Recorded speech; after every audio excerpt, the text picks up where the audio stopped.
amores! Sejam bem-vindos ao nosso primeiro episódio aqui no nosso canal. Oiê, amores! A gente tá muito feliz, muito animada com esse primeiro episódio. Sim, uma honra vocês estarem aqui nesse projeto, né, Rô? Que aquece o nosso coração. Que aquece o nosso coração. E hoje tá bem especial. E aí a gente se apresentando, né? Eu sou a Roberta Pavon. E eu sou a Vivi Zanotto. E aí, gente, aproveitando, se inscrevam no canal, né? Isso. Olha, se inscreva no nosso canal, o Papo Aberto Pode. Também segue a gente lá no Instagram, eu sou a Vivi Zanotto. No Instagram, tá como Roberta Pavon. E olha, manda pra geral, que eu tenho certeza que vocês vão gostar muito de todos os conteúdos que nós vamos trazer aqui todas as quintas, às 8 horas, em ponto, lá no canal do Papo Aberto Pode, ao vivo. E hoje a gente estreia com uma convidada maravilhosa, né, Rô? Gente, essa pessoa que está aqui, ela é muito especial, porque quando eu entrei para esse universo da sexualidade, ela foi a primeira pessoa que eu me conectei.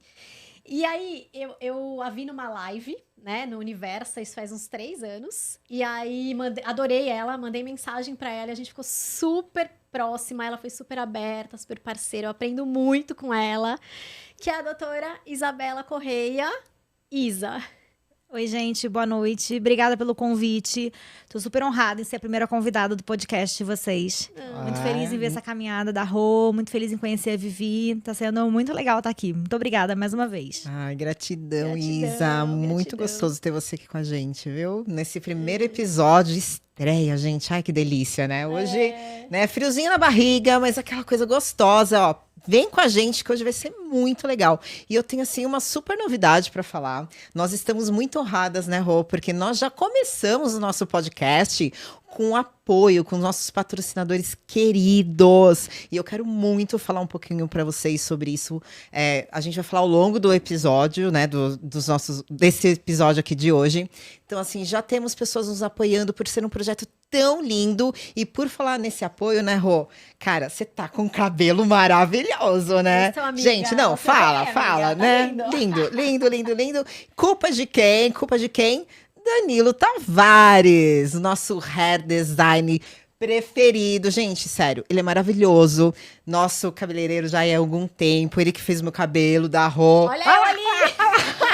Olha lá, Rô, que gata linda. Gente, o Danilo, ele é hair design, ele atende em São Paulo, ali no Jardim Europa, num espaço, assim, maravilhoso, impecável. O trabalho dele, assim, é maravilhoso. Ele já foi indicado por vários anos aí como prêmio de melhor colorista do Brasil. Ele dá cursos também para profissionais, enfim. Ele é, assim, maravilhoso. Olha só, gente, olha essas morenas iluminadas. Pelo amor, se você quer ter um cabelo impecável mesmo, assim, de baixíssima manutenção, vá até lá, fala com o Danilo, segue ele no Instagram e vocês têm cupom de desconto, hein? E olha que para ter cupom de desconto com um profissional com o gabarito dele, não é fácil. E, gente, meninas, vocês fazem planejamento financeiro? Gente, Deveria. Eu sempre fui muito ruim nisso, muito. E aí, gente, agora eu tenho uma assessora, que é minha assessora hoje, e que ela é maravilhosa, Thalita Hell. E ela é uma assessora de planejamento financeiro.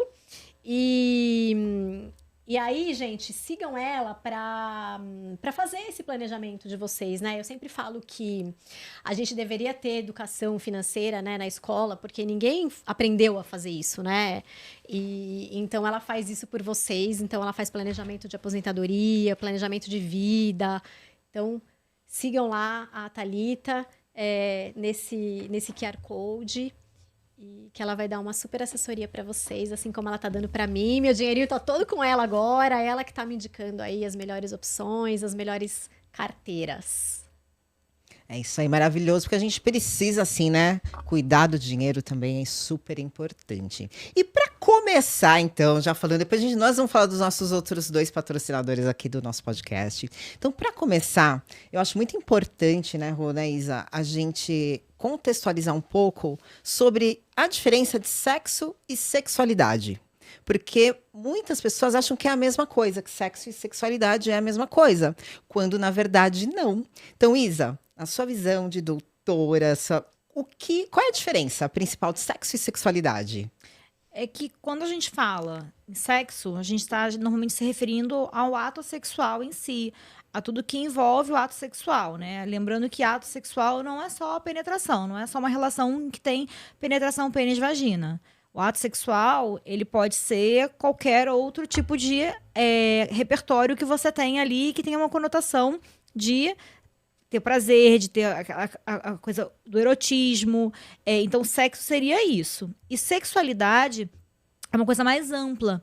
É uma visão de relacionamento, como você se relaciona consigo mesmo, com o outro, de maneira afetiva ou não, e até como você se relaciona com a sociedade. Então, várias coisas vão estar abarcadas dentro da sexualidade. E é por isso que é importante a gente fazer essa diferenciação e a gente entender que quando a gente fala, por exemplo, em educação sexual, a gente não está se referindo a ninguém ensinar ato sexual. Dentro dessa educação sexual, tá respeito às mulheres, o que é você não passar por uma situação de assédio, não ser um assediador. É você entender fisiologia do corpo, que um menino vai entrar na puberdade, isso vai gerar diferenças nesse corpo e como é que ele vai lidar com essas diferenças. A menina vai entrar na puberdade e vai ter a menstruação, e muitas vezes essa menstruação ela é vista de uma maneira como suja, como um motivo de vergonha no colégio. As meninas às vezes têm dificuldade de conversar isso, né, dentro de casa. Entender que sexualidade também é ligada à reprodução. A gente tem a reprodução humana também está ligada à sexualidade. E sexualidade vai estar ligada à orientação sexual, à identidade de gênero, né? Como é que eu me identifico nesse mundo, como é que eu me identifico na sociedade.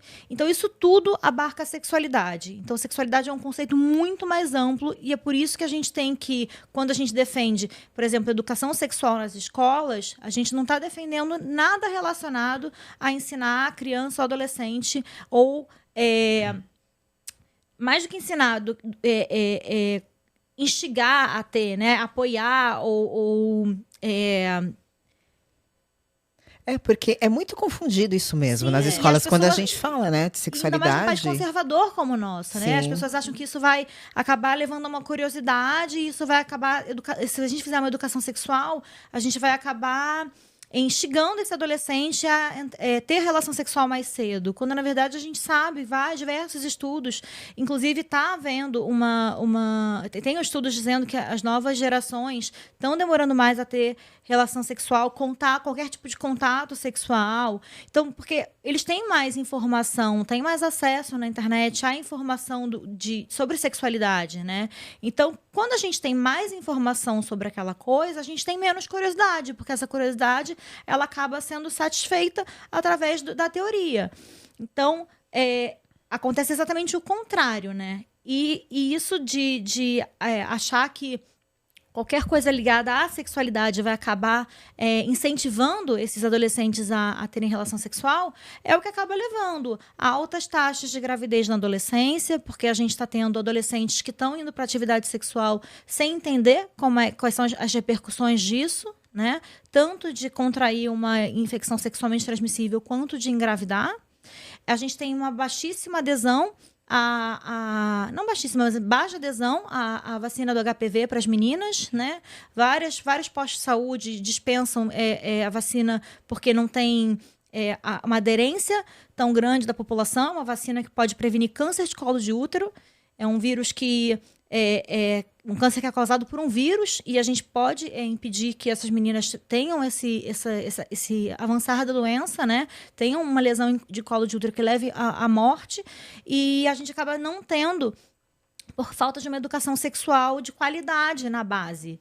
Então, a Rô falou da educação financeira que a gente não tem nas escolas, e eu fico pensando que, né, pegando esse gancho de que quantas coisas que são básicas, são importantes para a vida realmente de um adulto, a gente não aprende no colégio. A gente não aprende a sobre ciclo básico reprodutivo, sabe? Que a gente fala um pouquinho de menstruação na biologia, mas muitas mulheres chegam no consultório de um ginecologista sem entender sua fisiologia, sem entender sua fisiologia sexual, sem entender que para ter relação sexual não basta estar lubrificada, a excitação feminina ela demora mais um tempo. Se a gente tivesse algumas informações básicas de sexualidade na nossa adolescência, talvez a gente esperasse um momento mais acertado, mais maduro, eu acho que essa é a palavra, mais maduro para começar a ter uma vida sexual e ter uma vida sexual de qualidade desde o início, né? Porque acaba que você muitas vezes tem uma vida sexual ruim quando é uma adolescente, quando está iniciando sua vida sexual, por uma completa ignorância, tanto sua quanto da sua parceria. Então, eu acho que isso acaba influenciando bastante em como a gente faz sexo ao longo da vida e como a gente lida com a nossa sexualidade ao longo da vida também. E essa questão da educação sexual, né, Isa? Ela é muito complexa porque as pessoas ainda, acham que a gente vai ensinar a transar. E, na verdade, a gente até pode levar isso para melhorar as relações sexuais, mas é o que você falou, passa por muitas outras coisas, né? Desde lidar com sentimentos, emoções, falar sobre... o nosso corpo. Esses dias uma pessoa chegou para mim e falou assim: Rô, com 30 anos, eu descobri essa semana, fazendo um procedimento, que o meu canal, que o clitóris não é onde sai a urina. Ela achava que a uretra era no mesmo lugar do clitóris. Então, a gente não sabe de nada. E eu tô fazendo uma formação agora e eu percebo, e essa é uma das minhas preocupações, que as pessoas não têm esse preparo, né, para falar de educação sexual, né? Nem os professores e nem os pais, cuidadores, por conta de toda essa repressão, de todo esse tabu. Eu acho que é uma questão até de saúde pública, né? Como é que a gente resolve isso? Como é que a gente faz para realmente as pessoas entenderem a importância que é ter educação sexual desde a gestação, né? Que passa por tudo isso, limites, consentimento na idade certa. Como é que a gente faz para a gente mudar isso? Com educação, assim como a gente muda qualquer outro tipo de coisa que a gente queira mudar. E tem muita gente que é fechada a esse tipo de educação, então o que eu acho que a gente precisava era de mais profissionais falando a respeito disso, e todos os profissionais, até os profissionais mais conservadores também, dentro do que eles consideram que é uma coisa adequada para falar em seu meio, conversar sobre isso, entender que sim, que a informação, ela nunca vai ser demais, educação nunca é demais, e também fazer uma educação respeitando os limites de idade, respeitando o lugar onde você está, respeitando tudo isso para ninguém se sentir agredido. E uma coisa que eu também acho importante é difundir mais o que é educação sexual. Eu acho que as pessoas têm muito esse preconceito porque não conhecem, porque não sabem. E eu acho que a gente devia falar mais a respeito disso. E esse despreparo, eu vejo que não é só dentro de colégio, dentro de família. Também é de profissionais, às vezes, que se propõem a falar sobre sexualidade. Hoje em dia, todo mundo se diz conhecedor de sexualidade porque transa. Porque tem relação sexual. Tem profissionais que fazem um cursinho de final de semana e se dizem... Então, assim, vem muita gente que não está estudando a respeito, que não tem base para falar sobre isso, e acaba metendo os pés pelas mãos para ganhar público, tratando de uma forma bem chula, às vezes para poder ganhar muito holofote, superficial, entendeu? Né? E aí acaba que reforça esse preconceito que já tem acerca do assunto sexualidade. Dá pra gente falar de maneira profissional, dá pra gente falar com os termos técnicos, dá pra gente mostrar uma vulva, dá pra gente mostrar... A gente tem uma vulva ali do seu lado, sabe? Isso não agride ninguém em nada, sabe? A gente tem uma vulva de pelúcia que ela respeita a anatomia bonitinho e que a gente consegue mostrar para crianças. Uma criança pode entender o que é isso. A gente tem que também aprender a chamar pelos nomes técnicos, entendeu? Não é pepequinha. Quer chamar de pepequinha em casa, acha que é mais lúdico e tudo mais, mas a menina precisa entender que isso tem nome. O nome é vulva e a parte de fora é vulva. E vagina é o canal vaginal, o canal só que é vagina.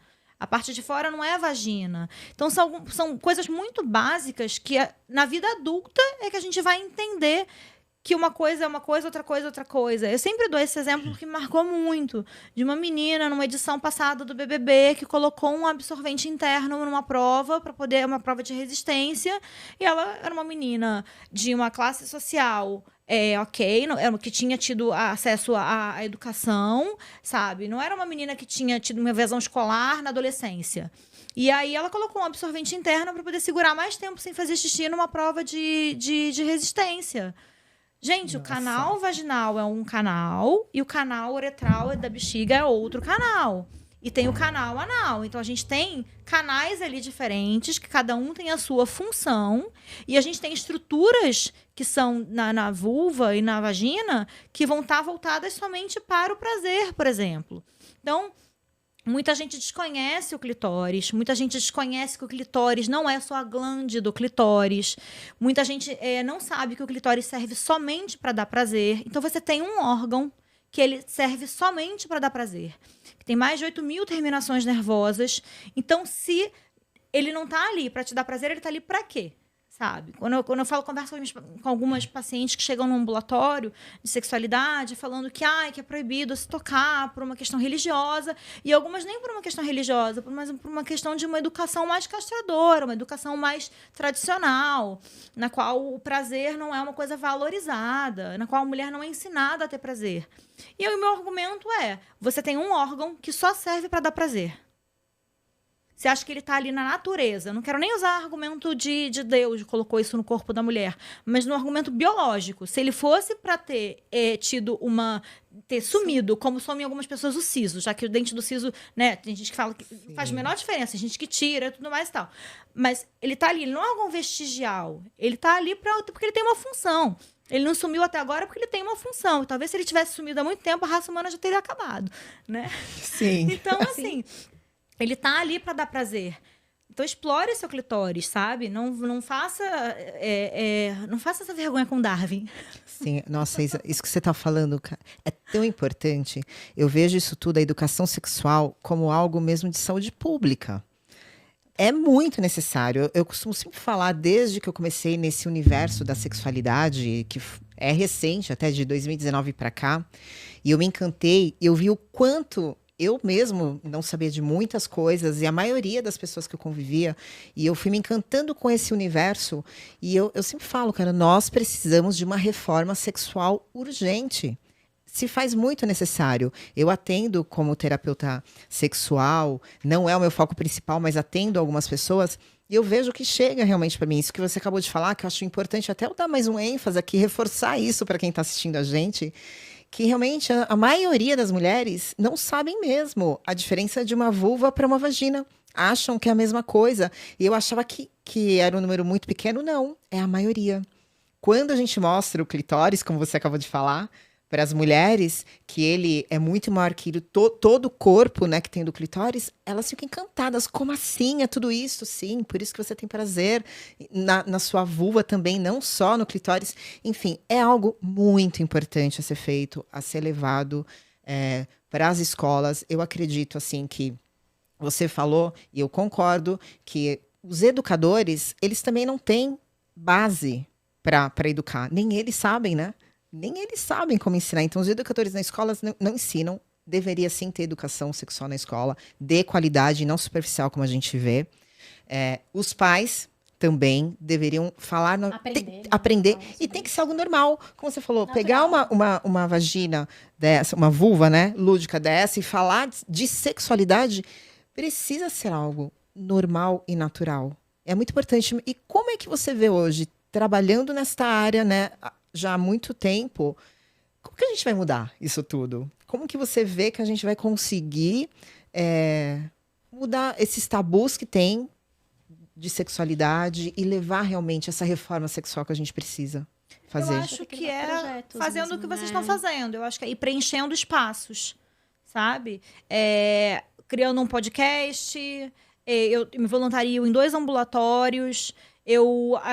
Nesses ambulatórios, ajudo a formar profissionais, ajudo a formar profissionais. A gente tem residentes nos 2 ambulatórios. Eu sou voluntária no ambulatório de sexualidade feminina, o Projeto Afrodite da Unifesp, e sou voluntária no Núcleo Trans da Unifesp. Me engajei nesses lugares porque acho muito importante a formação de profissionais mesmo. A gente ensinar um residente de ginecologia a abordar na consulta de ginecologia uma disfunção sexual feminina. E não o que eu passei na minha residência, que tinha nada sobre isso. Eu não tinha nada de teórico sobre isso, eu não tinha nada de ambulatório sobre isso.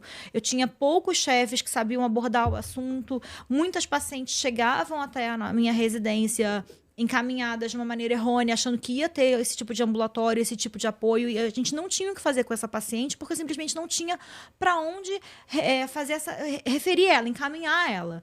E a gente não está falando de uma cidade pequena, eu sou do Rio de Janeiro.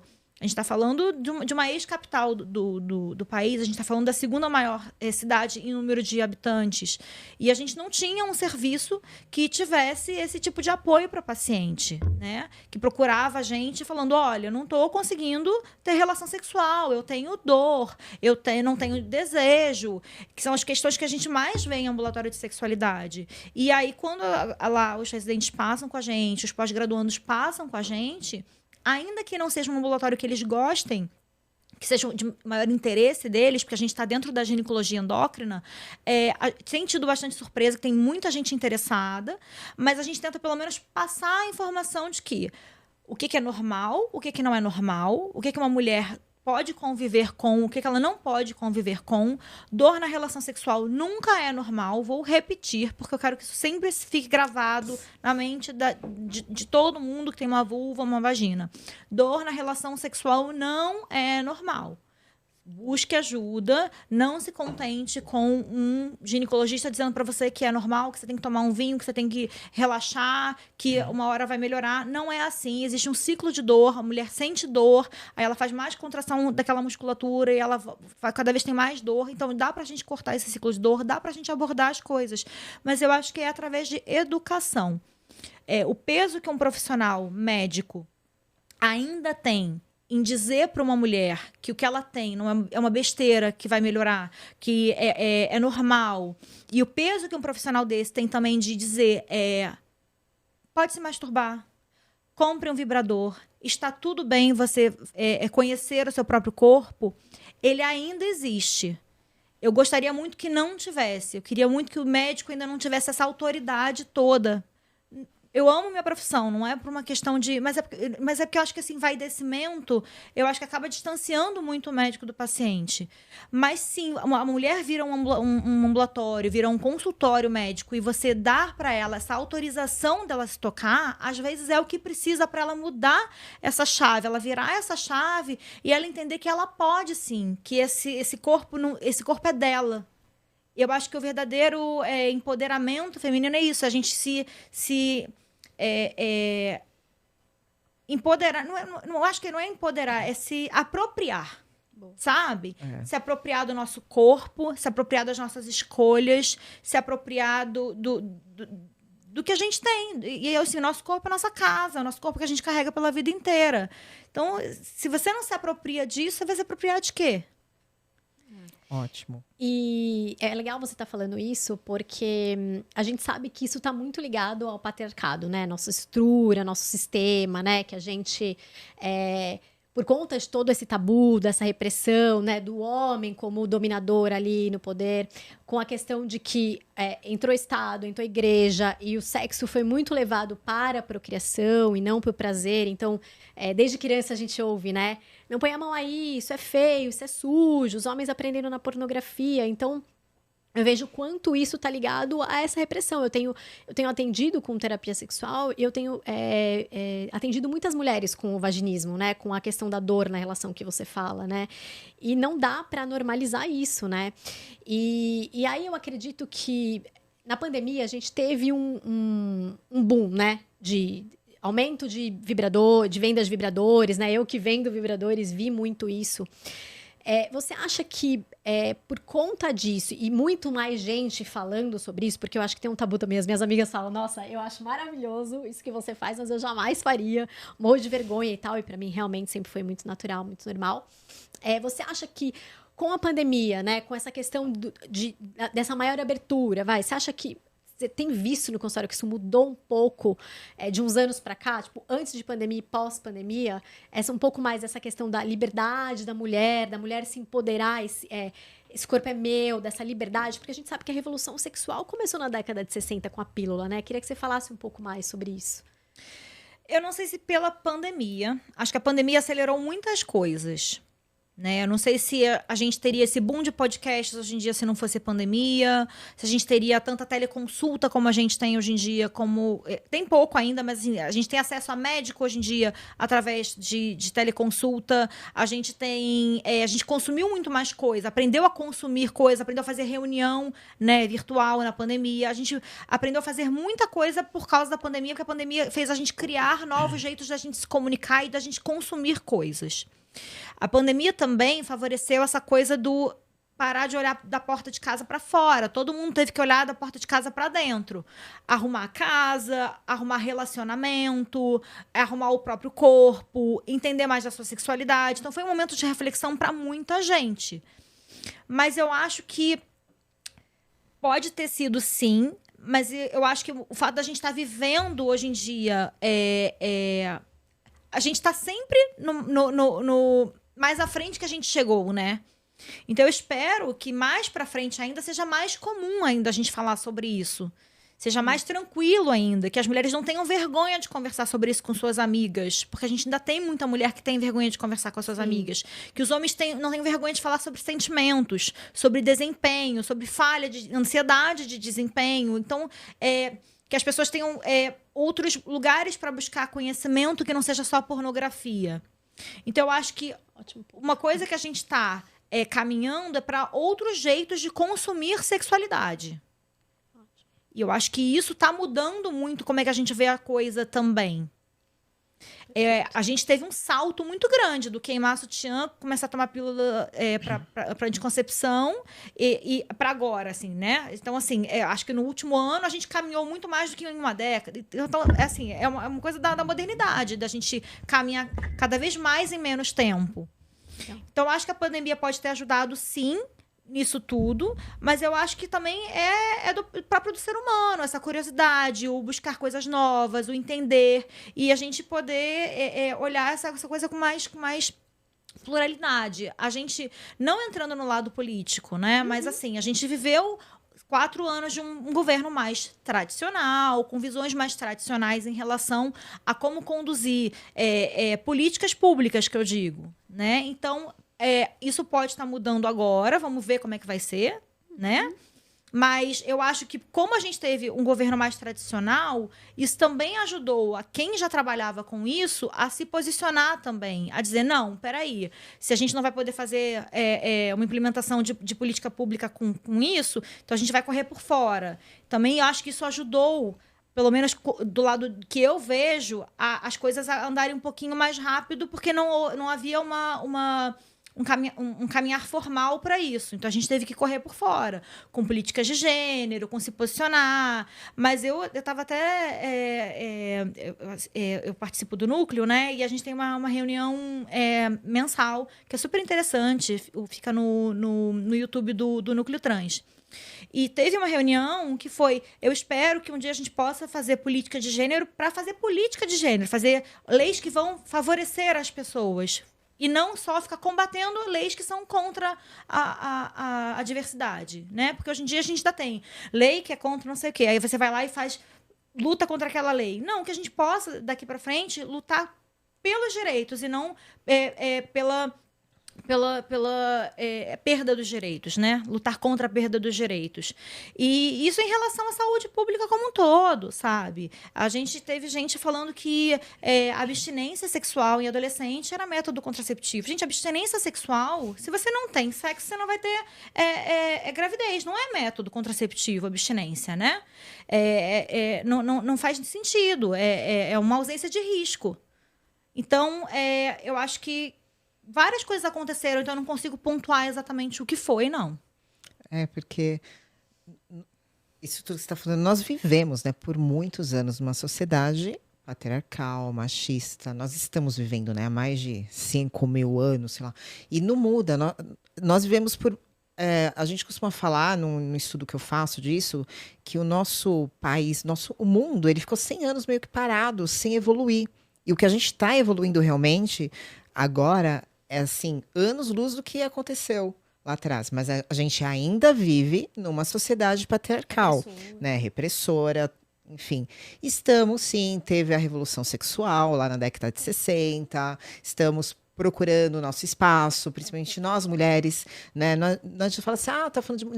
Não é ser uma feminista, ativista, não é isto, mas é a gente se colocar no nosso lugar, né? Porque há uma discrepância até hoje muito grande.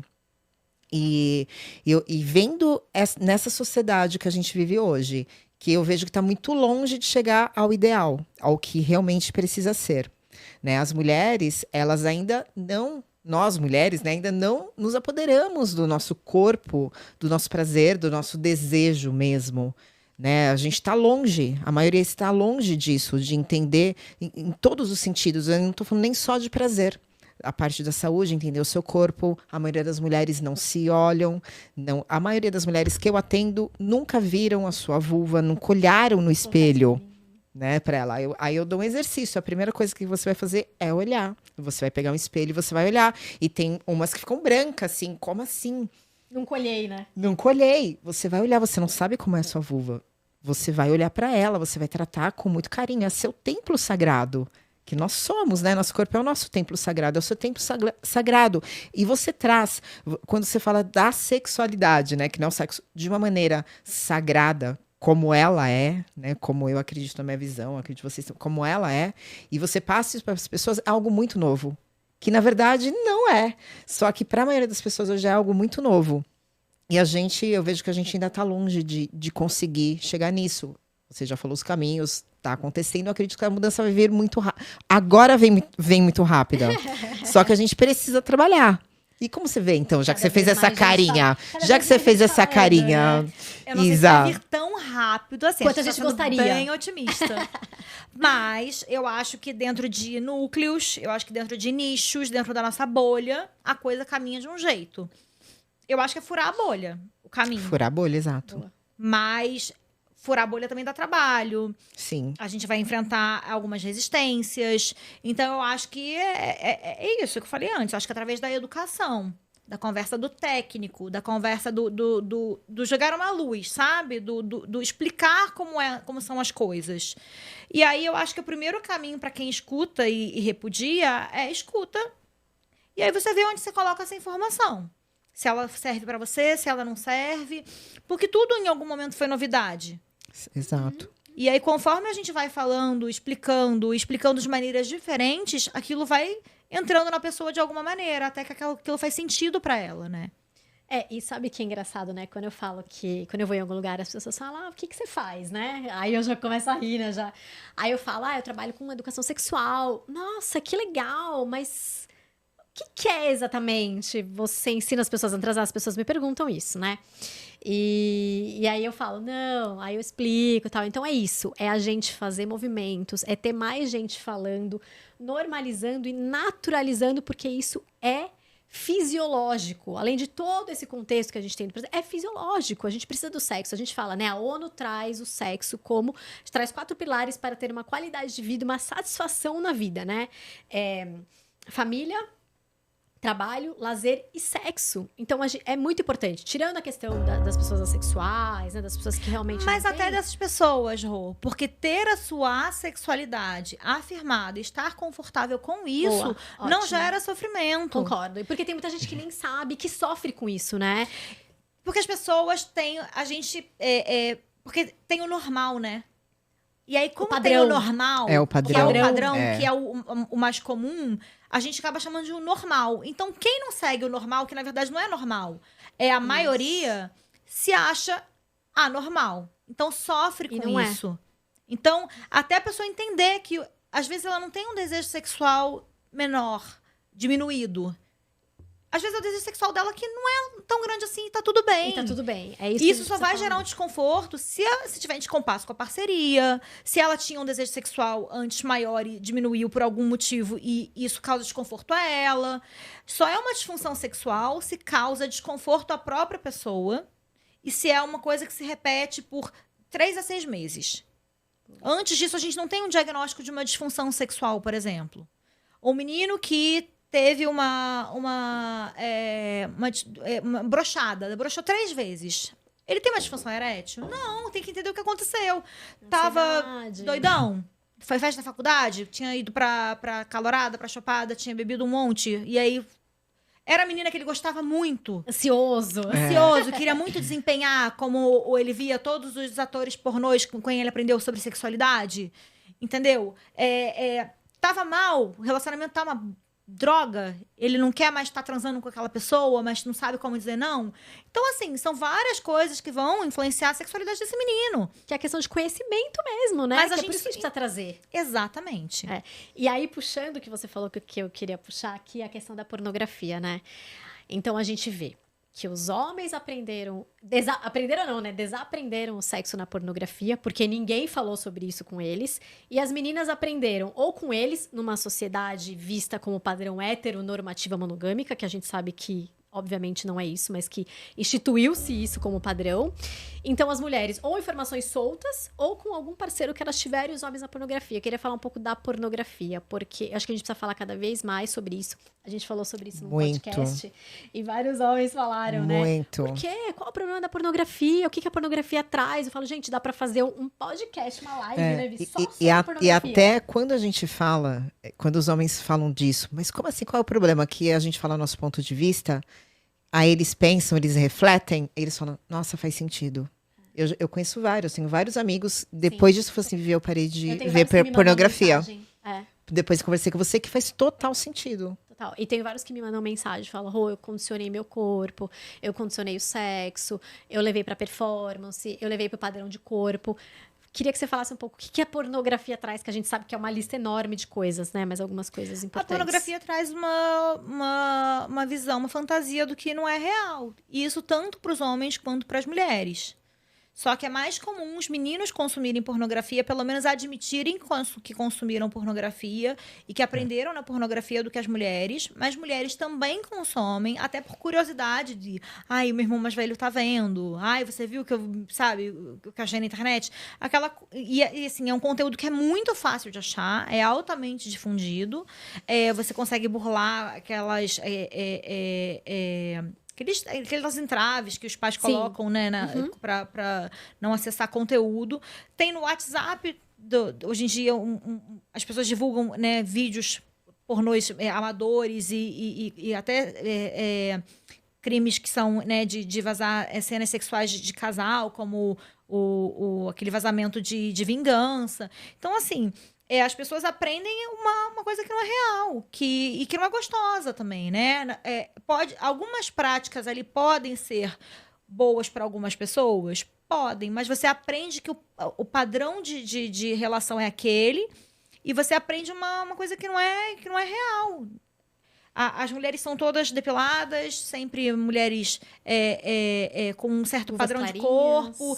As mulheres que não têm aquele padrão de corpo são taxadas como uma fantasia, um fetiche, né? Então, acaba que você também gera alguns preconceitos, né? Reforça alguns preconceitos. E um sexo que é muito diferente do que é um sexo gostoso, uma prática gostosa, e uma prática real, né? De intimidade. Sim, de intimidade, conexão. Né? Eu digo prática mesmo, sabe? De movimento, sabe? Da dinâmica do que é um sexo prazeroso. Porque aquilo não é a realidade, né? Não. Quando eu falo para os meninos que aprenderam na pornografia, porque não tem onde aprender mesmo. E como a Rô falou, nós aprendemos com eles ou também assistindo a pornografia. E quando eu falo para eles, aquilo não é sexo de verdade, eles me olham com os olhos desse tamanho, tipo, acho que buga. O que será que é sexo, então? Aquilo não é, porque é algo totalmente pautado no falo. A mulher, ela é objetificada lá, não tem jeito. E aquilo não é. Aí quando a gente explica, aquilo não é sexo de verdade. Vocês não tem que estar sempre ali pronto, como mostra A mulher e o no, homem, no né? Porque no pornô. pornô gay também você tem a Também. objetificação. Sim. Então, assim, é a objetificação dos dois corpos ali. E aí tem toda aquela indústria por trás, né? Ao que aquelas pessoas estão sendo submetidas. Aí, durante um tempo, teve aquela coisa de que agora é obrigatório testagem, mas a gente sabe que não é bem assim. E aí são pessoas que são submetidas a condições ruins de trabalho. Muitas vezes o sexo que está tendo ali não é um sexo seguro. Às vezes tem muita violência envolvida, muita... às vezes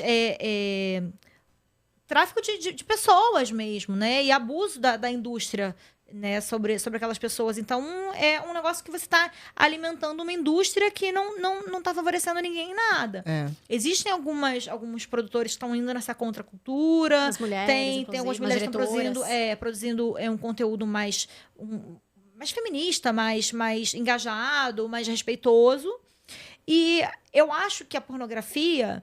Tem gente que vai se excitar com a pornografia. E eu acho que isso até tem o seu valor, mas a pessoa tem que entender aonde a pornografia entra nessa excitação. E não condicionar, como acaba acontecendo com alguns caras, né? Que tem a excitação condicionada à pornografia. Hiperestimula o cérebro mesmo, né? Eu tenho duas pessoas que eu atendo que elas separaram dos maridos por conta disso, porque eles se masturbavam muito, eles depois não as procuravam mais. E quando procuravam, era esse sexo performático e falocêntrico muito rápido, né? Tinha um orgasmo muito rápido, olhavam, replicavam o que eles viam nas mulheres, objetificavam as suas mulheres e elas acabaram se separando disso. Porque é isso, eles hiperestimulam o seu cérebro, né? Tem explicação. Mas sabia que isso acontece com muita gente? Assim, não é só homem hétero. Não é só... E, assim, mulher hétero também tem uma obrigação de performar, do jogar o cabelo, do seduzir, Do gemer, aquele gemido, do fingir o do orgasmo. comportamento, do fingir o orgasmo, do fingir que tá gostando de uma penetração, porque nem toda mulher gosta de penetração, nem toda mulher... Exato. Muito menos toda mulher tem orgasmo com penetração. Então, acaba que o feedback fica completamente cagado. E também, eu já atendi...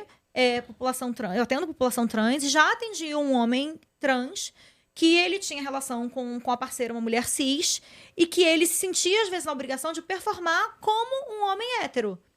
E aí eu falei, mas como assim, né? Como assim como um homem hétero? E aí a ideia da performance do homem hétero era de onde? Da pornografia. E eu falava, gente, não, assim, não.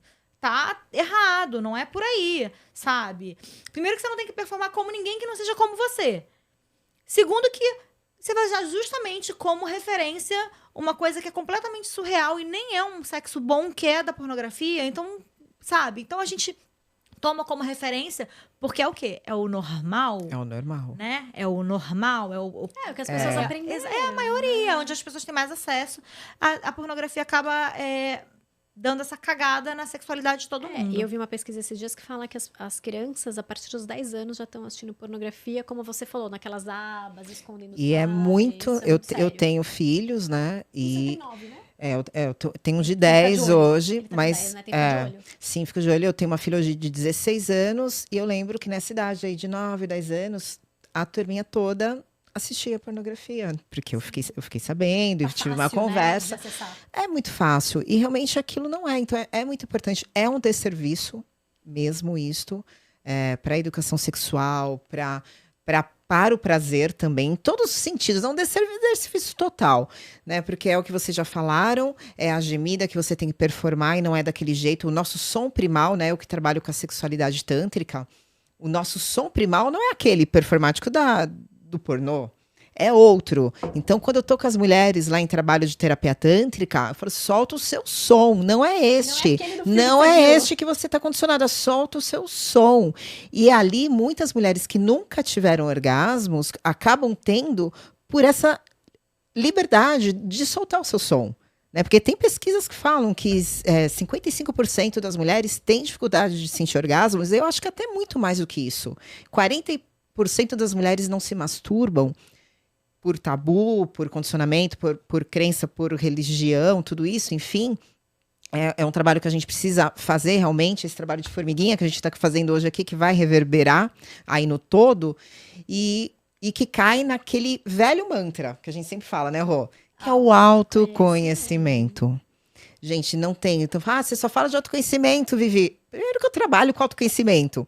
E tem que falar, é o autoconhecimento. E levando para a parte sexual, é o autoconhecimento da nossa...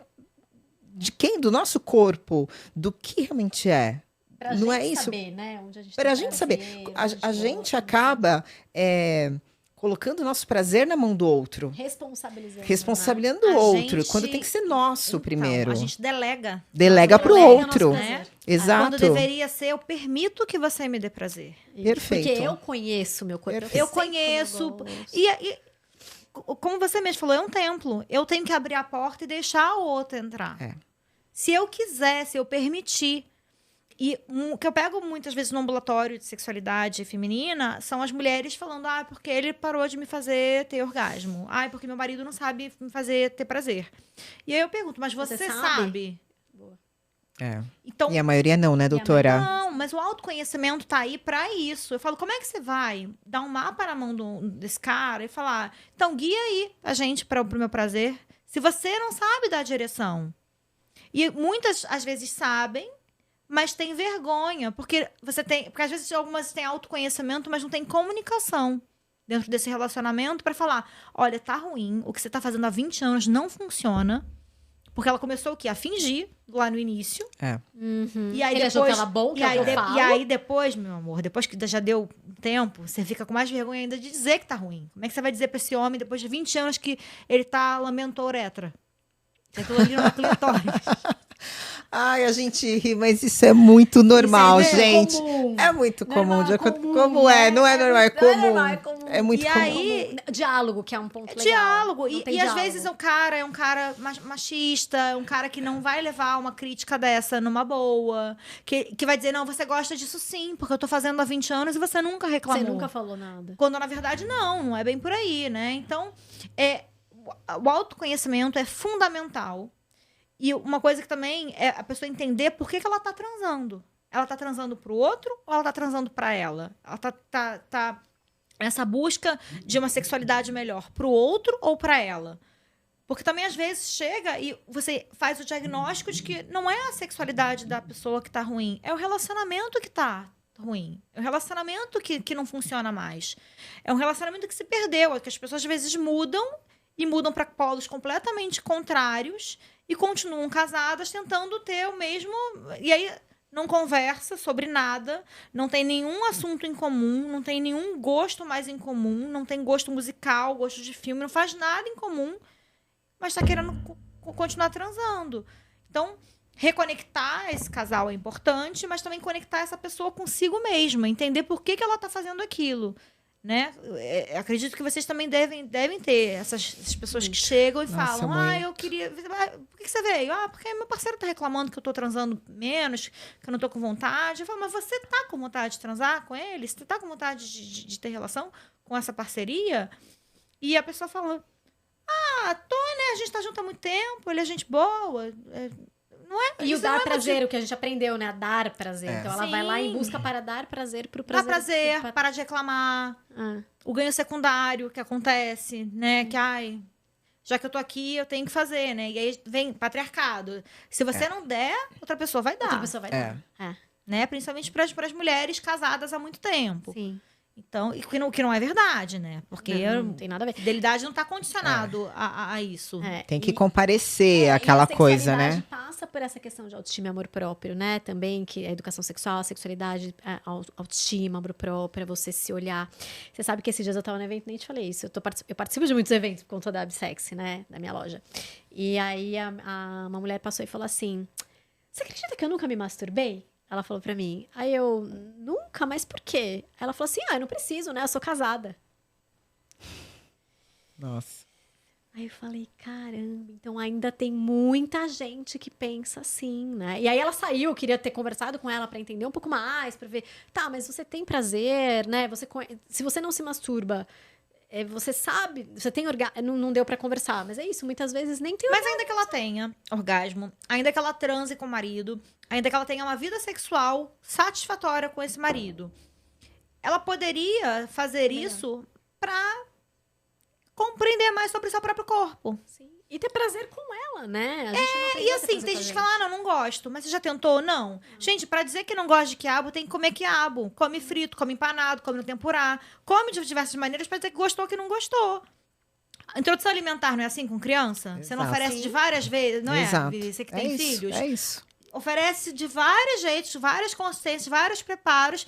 Daí, se a criança provou uma frutinha 10 vezes e não gostou, aí tudo bem. Ela não gosta realmente da fruta. Masturbação também é assim. E não tem como não gostar, né, gente, de se tocar. E não só a masturbação, mas tocar o nosso corpo.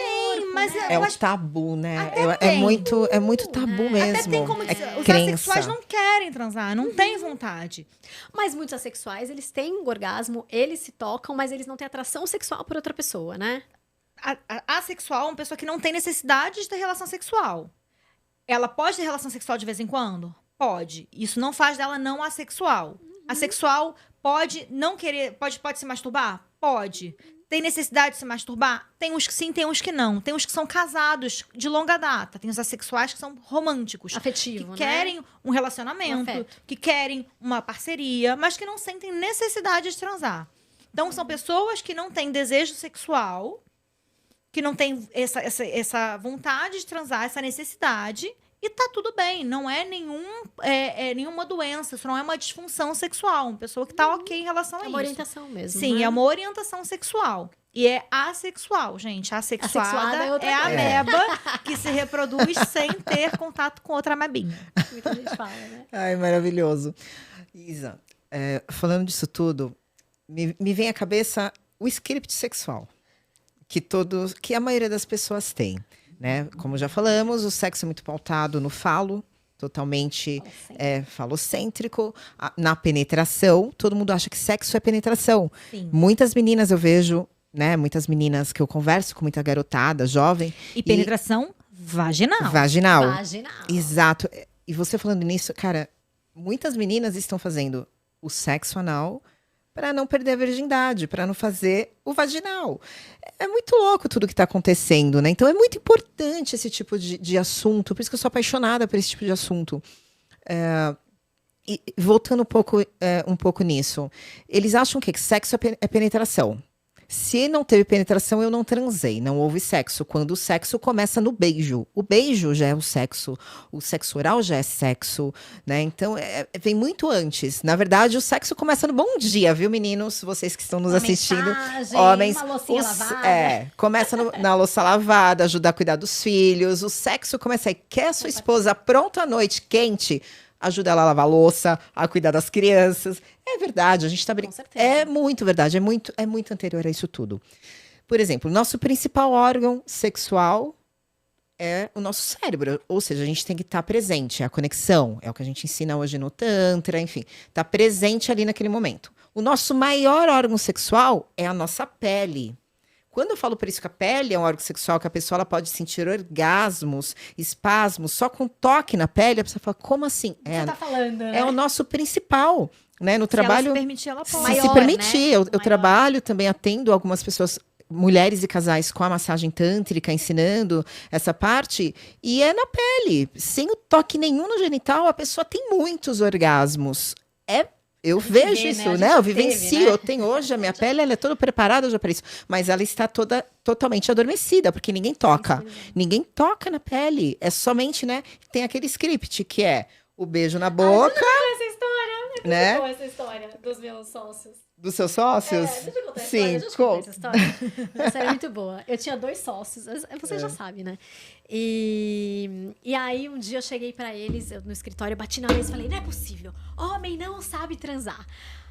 Aí os dois ficaram se olhando, me olharam e falaram, eles sempre me respeitavam, viu? Porque eles não sabiam sobre sexualidade, né?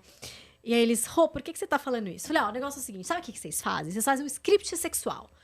Tá, mas o que é script sexual que você tá falando? Vocês fazem o seguinte, vocês vêm, dão um beijinho na boca aqui, aí vocês vêm, dão um beijinho no peito, aí vocês até esquecem o outro, porque é rápido, e aí vocês já vão ali no oral, alguns fazem, outros não, e muito rápido, e vocês já vão pra penetração. A gente não tá estimulada, a gente não tá preparada, a gente não tá lubrificado, o sangue não foi pra...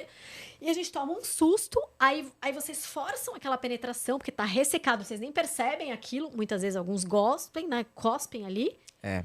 E aí vai pra aquela penetração, aí dura 2 minutos e aí acabou. Aí eles ficaram os dois parados, assim, olhando eles. Você descreveu o ato sexual dos dois. Você tem razão. Sim. Por E isso da que maioria eles dos são brasileiros. sexual. das Por isso que pessoas. são ex-sócios. Mas eles falam, você mudou a nossa relação sexual. Que bom. Mas queria que você falasse um pouquinho É isso, disso, né? porque tem, não Então, tem mas esse é porque script? a história é muito boa, né? É esse script sexual que as pessoas usam normalmente. Quando o sexo ele vai muito além, eu ensino as pessoas, vamos fazer sexo sem a penetração? Você com o seu parceiro vai ser assim, assim. E o sexo é muito mais prazeroso, os orgasmos são muito melhores, a conexão é muito maior. Isso deve chegar no seu consultório muito, né? Queixa Chega das... duas coisas. A primeira que eu vou falar, com isso eu vou já perder algumas pacientes que vão começar a fazer isso em casa. E não tem problema, gente. Importante vocês serem felizes, tá? Que é... Chega com... Ai, tô tendo dor na relação sexual. E aí, quando eu vou conversar sobre como é que é esse script sexual, como é que é o repertório sexual, como é que... Me descreve como é que é uma relação sexual. Aí eu olho e falo, mas você teve penetração na hora errada. E a pessoa me fala assim, a hora errada? Eu falo, você não estava preparada para penetrar. Homem, a gente sabe quando ele tá preparado e quando ele não tá preparado. Né? Tem o forno quente, tem o forno frio e tem o forno morno. Não dá para fazer alguma coisa, mas assim, né? A gente vê. É muito visual a excitação do homem. A da mulher, não. Ah, mas eu tô molhada. Você tá molhada, mas a sua vagina não tá elástica ainda. Você tá molhada ali na parte de fora, você começou a ficar molhada. Não é que você já tá molhada, você começou a ficar molhada. O seu clitóris ainda não se entumeceu, né? Eu falo que a consistência do clitóris, ela vai de um lobo da orelha até uma pontinha de nariz. Seu clitóris não tá ainda ali vascularizado, não teve ereção do clitóris, porque o clitóris tem uma ereção, como se fosse uma glande. A vagina fica mais elástica, o útero é suspenso pelos ligamentos. E aí elas falam, experimenta ter... E aí fala assim, é no início da relação sexual que dói, lá no fundo? E aí depois acaba ficando gostoso? Sim, por quê? Porque você se excitou durante aquela penetração e aí começou a ficar gostoso. Experimenta ter a penetração já excitada, já preparada.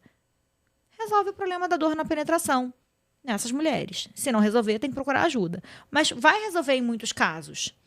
E é isso, o repertório limitado. O beijo na boca, às vezes, só entra na hora da relação sexual. Você quer uma relação mais falida do que isso?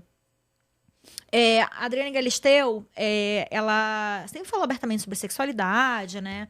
É uma pessoa pública, e eu achei muito legal uma vez, tem anos isso, ela estava começando a sair com o marido dela, ou estava casada tinha pouco tempo, ela falando que ela não dava beijinho de selinho, não dava, ela dava tipo beijão, beijo na boca, uma coisa que ela fazia questão de ter em todos os relacionamentos dela.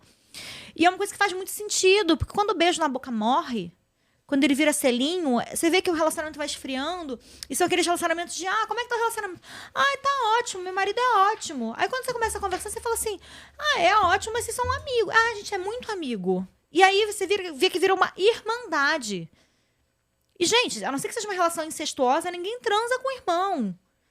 Então, essa fraternidade, ela tem toda uma coisa de, que legal que vocês são tão companheiros, mas não são companheiros de marido e mulher, né? Eu tô falando de relacionamento heterossexual longo. Mas a gente pode ir para outros relacionamentos longos, não só relacionamentos heterossexuais.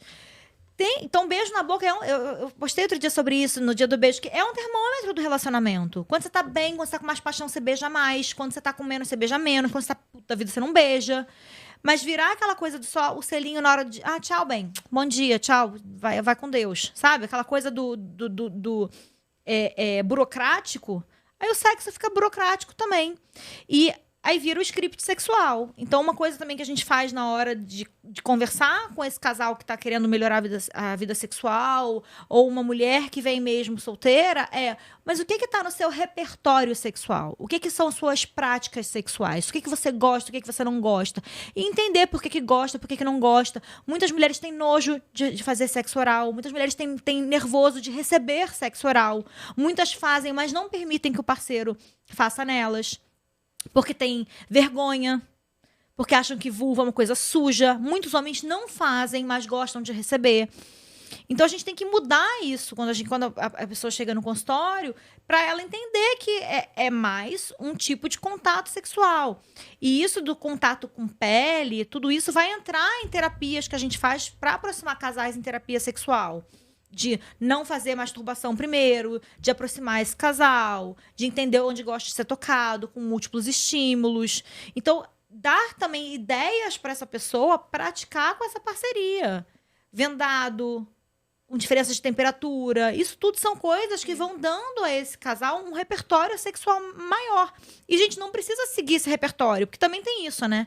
Então, já tá muito tempo junto, eu já sei o que faz você gozar. Eu já sei como te excitar. E aí você vai só nas coisas certas e esquece, tem um corpo inteiro para explorar. Exato. E aí, às Mas vezes, aí você... falta repertório mesmo. Então, né, mas aí você vai acessar esse repertório quando você já tá com separando. com aquela vida sexual sepultada. E aí você vai procurar um profissional, você vai ler a respeito. Ou às vezes acontece, por exemplo, uma doença de mulheres perderem as mamas, que era uma coisa que estava muito ser manipulada nas mamas, ou um câncer de colo de útero que ela acaba fazendo uma radioterapia e ela acaba perdendo centímetros de vagina e tem que buscar outros jeitos de práticas sexuais. Então, se essa pessoa já tem uma sexualidade mais desenvolvida, uma sexualidade mais trabalhada, outras práticas, ela sofre menos com os impactos do que qualquer outra coisa possa ter de tirar algumas coisas desse repertório sexual. Inclusive para a mulher na menopausa, gente. A menopausa pode gerar um ressecamento genital. Tem mulheres que têm contraindicação a fazer terapia hormonal e aí não vão conseguir ter uma penetração tão confortável assim, vão ter que usar só hidratantes vaginais, não vão poder usar hormônio. Hoje em dia a gente tem recursos, graças à ciência, a gente tem laser vaginal, a gente tem outros recursos, mas isso não é uma coisa acessível para todo mundo, infelizmente. Mas existem várias práticas. Fora, assim, pessoas que vão descobrir que não gostam de penetração, né? Sexo não é penetração. Se sexo dependesse de penetração, 2 mulheres lésbicas que não gostam de penetração iam passar a vida inteira virgens. Exatamente. Eu li esses dias, tem pesquisas que falam até menos, mas que 20% das mulheres só têm esse orgasmo com a penetração, até por conta da funcionalidade mesmo do canal vaginal ali, né? Que muita gente não fala, porque é isso, né, Isa? É a questão do conhecimento, né? E eu vejo cada vez mais o quanto o sexo é individualizado, né? O prazer é individualizado, mas quando você leva conhecimento, já muda tudo na cabeça da pessoa, né? E eu acho que tem uma coisa também que a gente precisa olhar, é que essa questão, ela pode ser física, ela pode ser psicológica, ela pode ser emocional, ela pode ser de repressão. Ela pode ser da parceria. Ela pode ser da parceria. Esses dias uma pessoa chegou pra mim e falou assim que ela... Porque daí na terapia você vai investigando ali, né? E ela falou que ela tinha muitas travas. Ela não conseguia ter orgasmo, ela ia pro sexo e travava, aquele controle, não conseguia. E aí a gente, né, foi indo. E aí um dia ela falou que ela lembrou de algo que eu falei, que startou ali. Ela lembrou que a avó dela falava assim pra ela: eu só transei com o seu avô pra ter a sua mãe. E aí ela falou: cara, Rô, eu me dei conta de que eu transava e pensava, inconsciente até, agora eu tô trazendo pra consciência, se eu não vou ter filho com o cara que eu tô saindo, por que eu tô transando? E ela travava ali. Então, era uma puta repressão que passou da ancestralidade dela ali, né? E aí, quando a gente foi desbloqueando tudo. Mudou a relação sexual dela com ela, com o marido. Então, é isso, né? É individual e a gente precisa investigar quais são as causas que tem por trás, né? E as mulheres que têm medo de engravidar? Que aí não transa. Põe camisinha, toma pílula, põe DIU, põe tudo, né? Eu já tive paciente no ambulatório que ela usava método anticoncepcional e ela não conseguia transar com o marido com penetração porque ela tinha uma tocofobia, que é um medo de gestar absurdo. E era uma pessoa consciente, uma pessoa que entendia como funcionava uma gravidez, que sabia que não era assim, que precisava de um período fértil, que entendia como é que funcionava um método anticoncepcional. E a gente falava, e se você associar uma camisinha com uma pílula que você está usando, aí você vai melhorar ainda essa anticoncepção. E isso travava ela completamente. Então, você tem que trabalhar na raiz do problema mesmo. Então, é isso. Entender por que essa pessoa está transando. Tanto porque quer engravidar, tanto porque não quer engravidar, tanto porque... E às vezes, isso de motivo de estar transando acaba com a vida sexual de um casal. Às vezes, até aquele casal quer engravidar muito. e faz aquele sexo condicionado a engravidar, né? Isso acaba também, um casal infértil, acaba minando a vida sexual do casal, porque o sexo vira só reprodutivo. Só para procriação mesmo, né? Então, são questões que a gente precisa, sim, entender. E conversar sobre sexualidade é isso. Tudo isso que a gente já falou por aqui. Porque a impressão que eu tenho é que quando o que a gente aprende sobre sexualidade ao longo da vida a sexualidade é uma caverna e é um feixe de luz entrando. E aí o meu feixe de luz vai bater numa coisa, o seu vai bater noutra, e de cada pessoa vai bater numa coisa que a gente vai valorizar como sexo, vai valorizar, trazer para nossa sexualidade, para nossa prática sexual. Quando a gente conversa sobre sexualidade de maneira ampla, é como se você tivesse acendido uma luz ali naquele lugar. Você vê tudo de maneira geral e vê que está tudo conectado. Que políticas públicas para evitar infecção sexualmente transmissível está ligado a políticas públicas para diversidade de gênero, para evitar uma gravidez que é de maneira não desejada, que está ligado a... Prevenção ao abuso. Prevenção ao abuso, tá ligado a ter saúde sexual, ter prazer. Isso tudo tá interligado. Consentimento, que é uma coisa super Sim, importante isso de falar. tudo tá interligado. O consentimento de... uma adolescente menor de 14 anos não tem como consentir, mesmo querendo consentir, lei, mesmo né? transando com um adolescente de 13 anos. Se um adolescente de 13 anos transa com um adolescente de 13 anos, é um estupro presumido pros dois. Tem que notificar. E notificação compulsória é notificação para a Secretaria de Saúde. Não tem nada a ver com cadeia, não tem nada a ver com BO, não tem nada a ver com abrir processo criminal. Mas isso precisa ser notificado para a gente poder entender como essa sociedade está se comportando, né? Como é que essa sexualidade dessa sociedade. Entender por que um adolescente tão jovem foi submetido a uma... teve uma prática sexual tão precocemente, né? A que tipo de estímulos ele está submetido para achar que está pronto para ter uma relação sexual? Então, a legislação diz que antes dos 14 anos é um estupro presumido, porque é isso, entende que não tem uma maturidade cerebral até, exatamente, para poder consentir nada. E não precisa ser um sexo forçado, porque sexo é gostoso, gente. E um adolescente pode muito bem entender isso. Que não foi uma... entender que aquilo que é gostoso, que é uma brincadeira, que é uma sensação boa, com uma pessoa que ela gosta, tem momento para acontecer.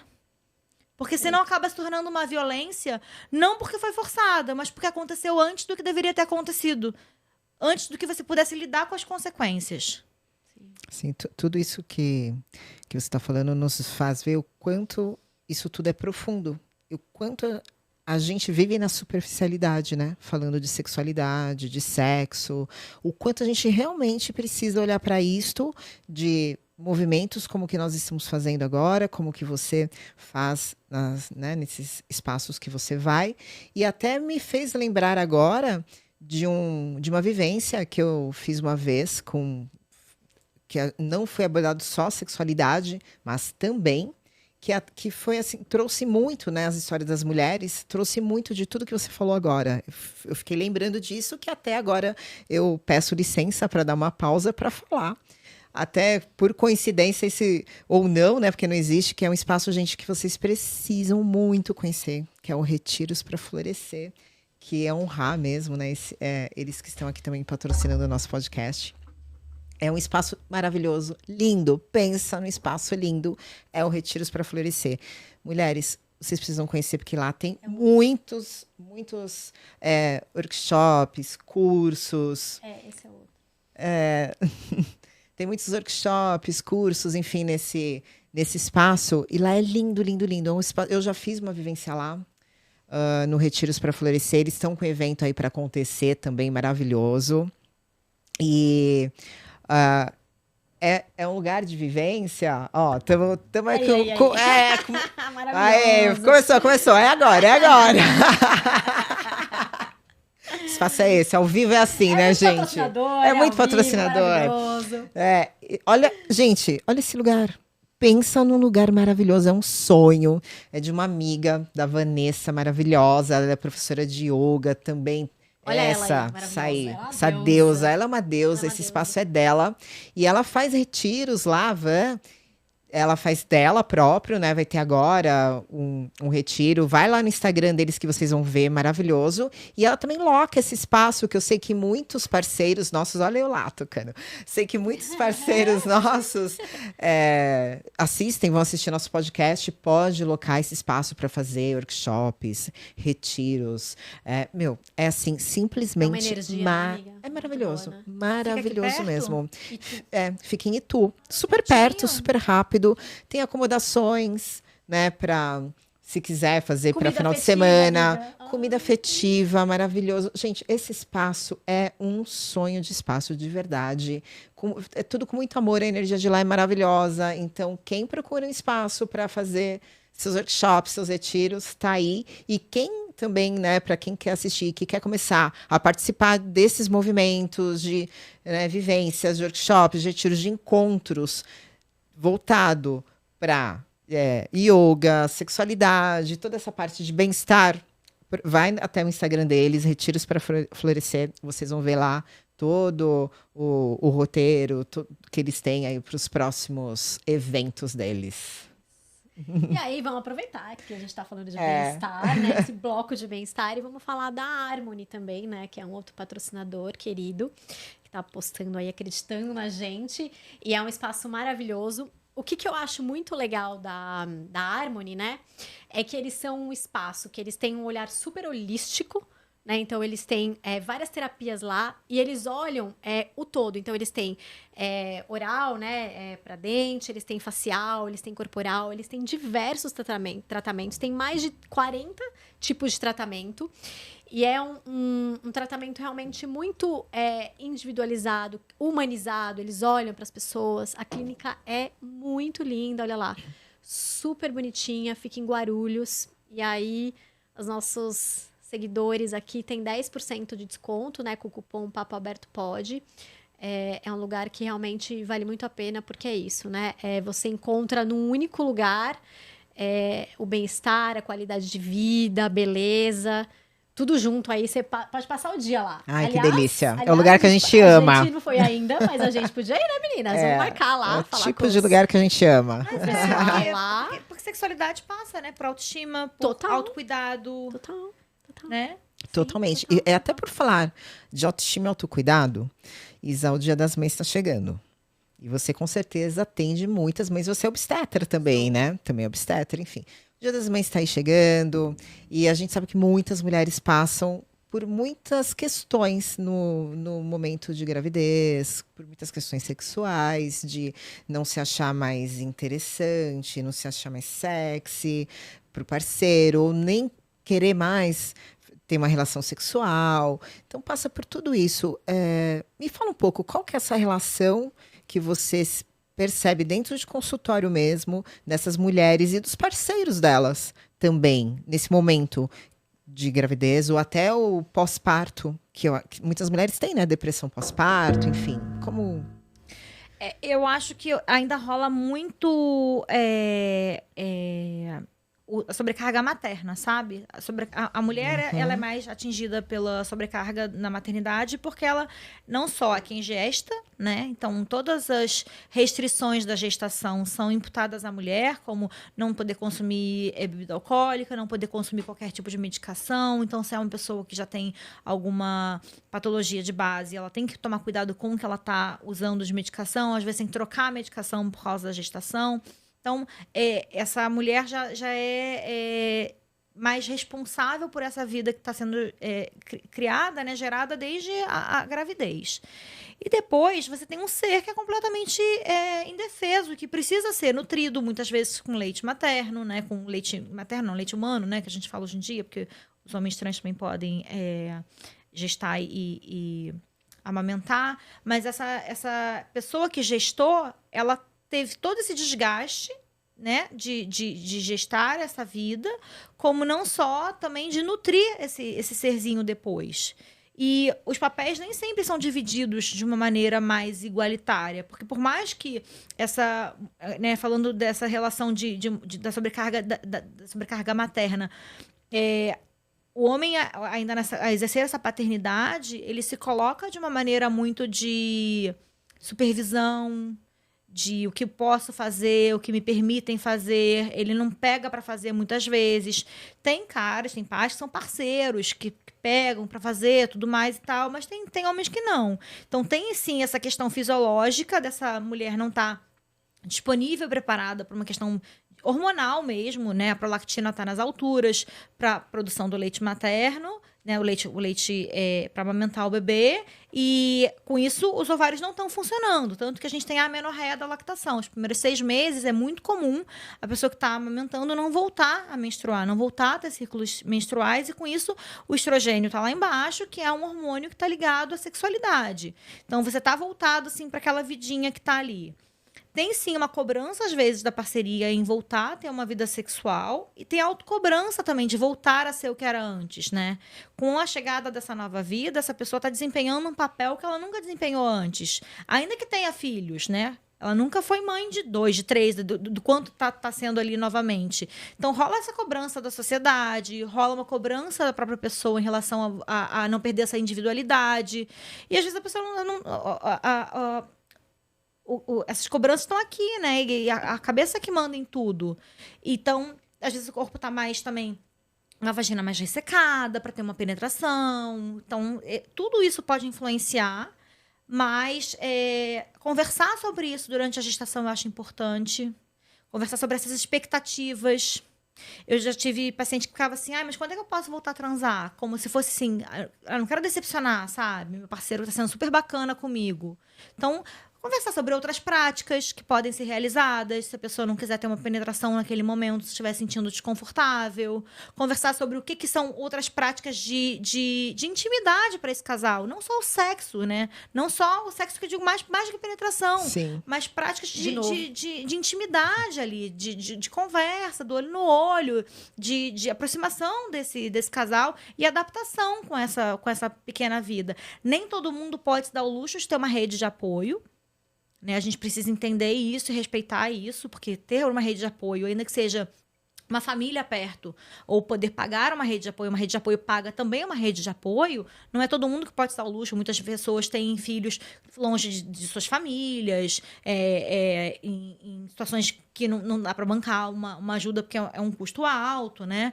Então, adaptar essa rotina desse casal e entender quais são as necessidades também. E entender também, gente, que é uma fase. Esse bebê vai ser bebê durante X. Ele vai ser bebê durante 2 anos, né? Tecnicamente. Passou de 2 anos, não é mais um bebê. Mas, assim, ele vai ser tão indefeso, ter o sono tão irregular durante tanto tempo. E essa fase vai passar. Então, também aproveitar o que é bom dessa fase. E sempre isso, conversar, entender quais são as demandas. Não negligenciar uma depressão pós-parto. Ou não negligenciar uma doença psíquica. E sempre valorizar o entrosamento desse casal, né? Eu vejo que está muito no automático a maioria dos casais, né? A gente vê muitos casais falando assim, vai ter filho? Nunca mais vão transar. Ou casou? Nunca mais vai transar. Sabe, coisas assim. E quando tem que sair desse inconsciente coletivo todo, que todos, na maioria, entra, e realmente fazer isso. É uma fase, é uma nova vida que está chegando, é uma alegria para a família, um filho. E eu respeitar aquele momento. E a mãe e a mulher, né? A mãe e a mulher. Então, é olhar para aquele momento ali, e o parceiro é muito importante. Eu, nas minhas 2 gravidezes, eu não tive apoio na época do pai, nesse sentido de parceria, de ajudar, não teve esse cuidado, mas eu tinha o apoio, outras pessoas, a rede de apoio eu tinha, mas não do parceiro. Só que isso faz muita falta para a mulher. Então, quando tem essa cumplicidade mesmo dos parceiros, é muito importante. É outro assunto de relacionamentos para a gente abordar e tratar. E é o que você falou, tem outras maneiras de continuar com a parte afetiva e sexual, que não vai ser a penetração, que realmente por um período a mulher não vai poder ter a penetração. Então é passar por esse... Tá tudo bem, porque tem tantas outras coisas tão mais gostosas, ou até mais, eu digo a dizer... Comecem a experimentar, que vocês vão ver que a penetração, tanto para a mulher quanto para os homens, que pode ser feito, né? Mas então, é porque é isso, né? A gente vê o sexo, a maioria das pessoas vê o sexo como penetração. Você sabe que você está falando isso? E tem muitas mulheres que chegam para mim, eu acho que a Isa vê muito isso, e você, não sei se você sentiu isso, se se você vê isso, mas tem muitas mulheres que falam pra mim que depois que elas viraram mães, principalmente no começo, que tem toda essa questão da novidade, principalmente do primeiro filho, é que os homens não as procuram e não as veem como uma mulher, a mulher deles, sexy, sensual, pro sexo. Não, agora ela é mãe do meu filho, agora ela tá amamentando, agora... Você vê muito isso, Isa, dessa questão do homem olhar a mulher como uma mãe e não mais a esposa dele, a parceira dele pro sexo. É uma questão social, né? É. Tem um filme que eu adoro, que é História de um Casamento. É um que é com a Scarlett Johansson Tá. e com Adam Driver, sabe? E aí tem Não um conheço. discurso da Laura Dern que é maravilhoso, que eles estão se divorciando. E aí... ele tá, tipo, querendo a guarda e ele tem mais dinheiro do que ela. E aí ela fala justamente da maternidade, sabe? De que a mulher é vista como sagrada. A mulher é vista como Maria, mãe de Deus. É a referência que a gente tem de maternidade nessa sociedade católico-cristã que a gente vive, né? Uhum. Então, o homem não. O homem pode ter defeitos. O homem, ele né? Ele é o homem, ele não ele e a mulher não, a mulher é colocada nessa coisa quando tem a maternidade, ela é colocada nessa coisa meio sacrossanta, meio intocável, não pode ser sexy, não pode. E aí às vezes a gente tem até mulheres maravilhosas posando, grávidas e nuas com suas barrigas, são criticadas, que uma mãe fazendo isso. E aí começa o julgamento, né, o julgamento sobre as mulheres, sobre seus corpos, que acompanham até no momento da maternidade, como se... Gente, a mulher ficou grávida, na maioria das vezes, como? Algumas vezes, sim, foi fertilização, mas a maioria das vezes foi transando, né? Então, vamos pensar um pouquinho sobre isso, né? Um ser sexual, sim. E tem mulheres que têm medo, às vezes, de transar durante a gestação, justamente porque já tem na cabeça essa coisa de, mas agora tem um ser aqui. Tem um bebê aqui dentro. Calma. E se eu machucar, tem aquilo tudo. Eu lembro que durante a minha gravidez toda, o meu desejo sexual, ele aflorou muito. Eu tinha muito desejo sexual durante a gravidez. Vai acontecer, às vezes, de aumentar. Vai acontecer, às vezes, de sumir.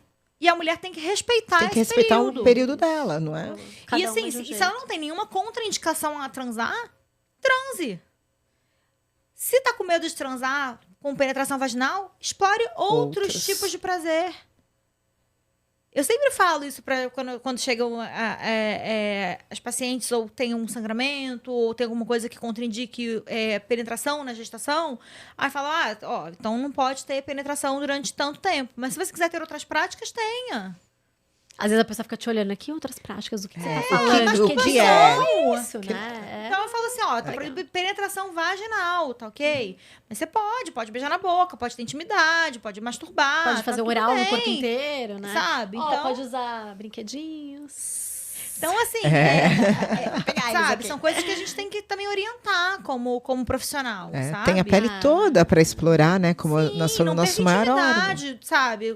Não perca o namoro, não perca essa sensualidade com o parceiro. A intimidade, a conversa, né? Sim. Ô, Isa, e aí trazendo pros sex toys, né? Pros brinquedinhos. A gente ainda vê muito tabu, né? Em relação a isso. Demais. Muitos homens ainda acham que o brinquedinho é concorrente. Eu tenho histórias muito divertidas pra falar. Teve uma mulher uma vez que ela disse assim que o cara, ele topou. Aí, não, vamos, porque eu quero que você tenha mais prazer e tal. Chegou na hora, ela teve muito prazer, porque a gente sabe que o vibrador, ele tem, é diferente. Completamente. Vibrador, né, essa vibração, o homem e a mulher não fazem, o obviamente. O corpo humano não é capaz de imitar. Exato, né? E é o que eu falo assim, o vibrador, nenhum ser humano vai fazer o que o vibrador faz, mas também o vibrador vai olhar no teu olho, vai te beijar. Também não faz o que o companheiro faz. Não, e a energia que você troca ali com uma pessoa, nunca o vibrador vai não é igual. Exato. E aí ela disse assim que ela teve muito prazer, mas ele tava ali junto. Ele ficou tão nervoso na hora. Ele ficou com tantos ciúmes da máquina que ele jogou pela janela eles estavam no apartamento dele, jogou pela janela do prédio. De tão nervoso com ciúmes que ele ficou no vibrador. Eu falei, gente. E aí eu falo, era um andar alto, deu pra recuperar. Não, aí eu falo assim, que dó, né? Você achou com alguém? Quem achou, hein? Que sorte de quem achou. Eu já nem queria mais saber do preconceito. Eu queria saber, acertou alguém? Você conseguiu resgatar o brinquedo, né? Daqui a pouco vai ter alguém comentando aqui. Foi por isso que um dia caiu um vibrador na minha cabeça. Ai, gente, né? Eu tava Mas ainda comentando tem com uma amiga, muito nunca disso. mais vou Muita transar, falta e aí de caiu um sinal dos conhecimento. céus, um vibrador caiu do céu. Mas sabe o que eu acho muito legal? Que assim, que eu falo que eu não vendo vibrador, né? Eu vendo prazer, eu vendo autoconhecimento, eu vendo liberdade, eu vendo outras coisas, né? E o ano passado que saiu aquela pesquisa científica de que fala que o vibrador, ele também pode ajudar muito, né? Na questão da Ele da ajuda, tem uma musculatura. revisão sistemática que analisou 18 artigos falando que deveria ser recomendado em consultório ginecológico o uso de vibradores, o uso de sex toys para melhorar a saúde da musculatura perineal. Então, a gente aumenta a vascularização, com isso a gente melhora tônus, com isso a gente melhora a incontinência urinária, com isso a gente melhora a saúde da mucosa. Mulheres que têm uma vida sexual ativa com penetração, com uso de vibradores, com penetração com pênis, na transição menopausal ou durante a menopausa, você vê menos atrofia genital, inclusive de mucosa. Não estou nem falando de musculatura, estou falando de mucosa, porque você gera ali atrito, e com o atrito você tem mais renovação celular e você tem uma mucosa menos atrofiada. Legal. Então, sex toys, eles Inclusive, são né? belos aliados. Então, mas aí eu me pergunto, por que não, quando vai introduzir isso no relacionamento, e aí, às vezes eu já recomendei, inclusive, para o paciente, falei, olha, pega um vibrador, pega um bullet, parece um batom, né? É uma coisa completamente inofensiva. E aí, e eu falo, não pega isso aqui e fala assim, olha só, coloca aqui, pronto. Não. Usa como massageador, faz Eu outros uso muito. estímulos. Começa você massageando nele. Fala, olha, eu trouxe isso aqui pra gente brincar. Você sabe o que é isso? Liga, estimula base de pênis, região testicular, região perineal, região perianal masculina. Porque o ânus masculino é uma entidade. É um tabu. É um tabu eu acho que enorme. então. Mas assim, é uma região que tem muita sensibilidade. Então... E mostra pra ele, fala, olha, eu gosto que faça assim, que faça assado, faz outros movimentos. E as mulheres mesmo, eu acho que elas exploram muito pouco, né? Vai direto ali no clitóris e aí, Sim. 2 minutos, o miojo nem ficou pronto, você já gozou, né? Eles E falam aí, muito disso. explora. Lábios externos, lábios internos, introito vaginal, quando for um que você pode fazer penetração, que isso aqui se você botar na vagina vai perder, vai parar no PS, não faça isso.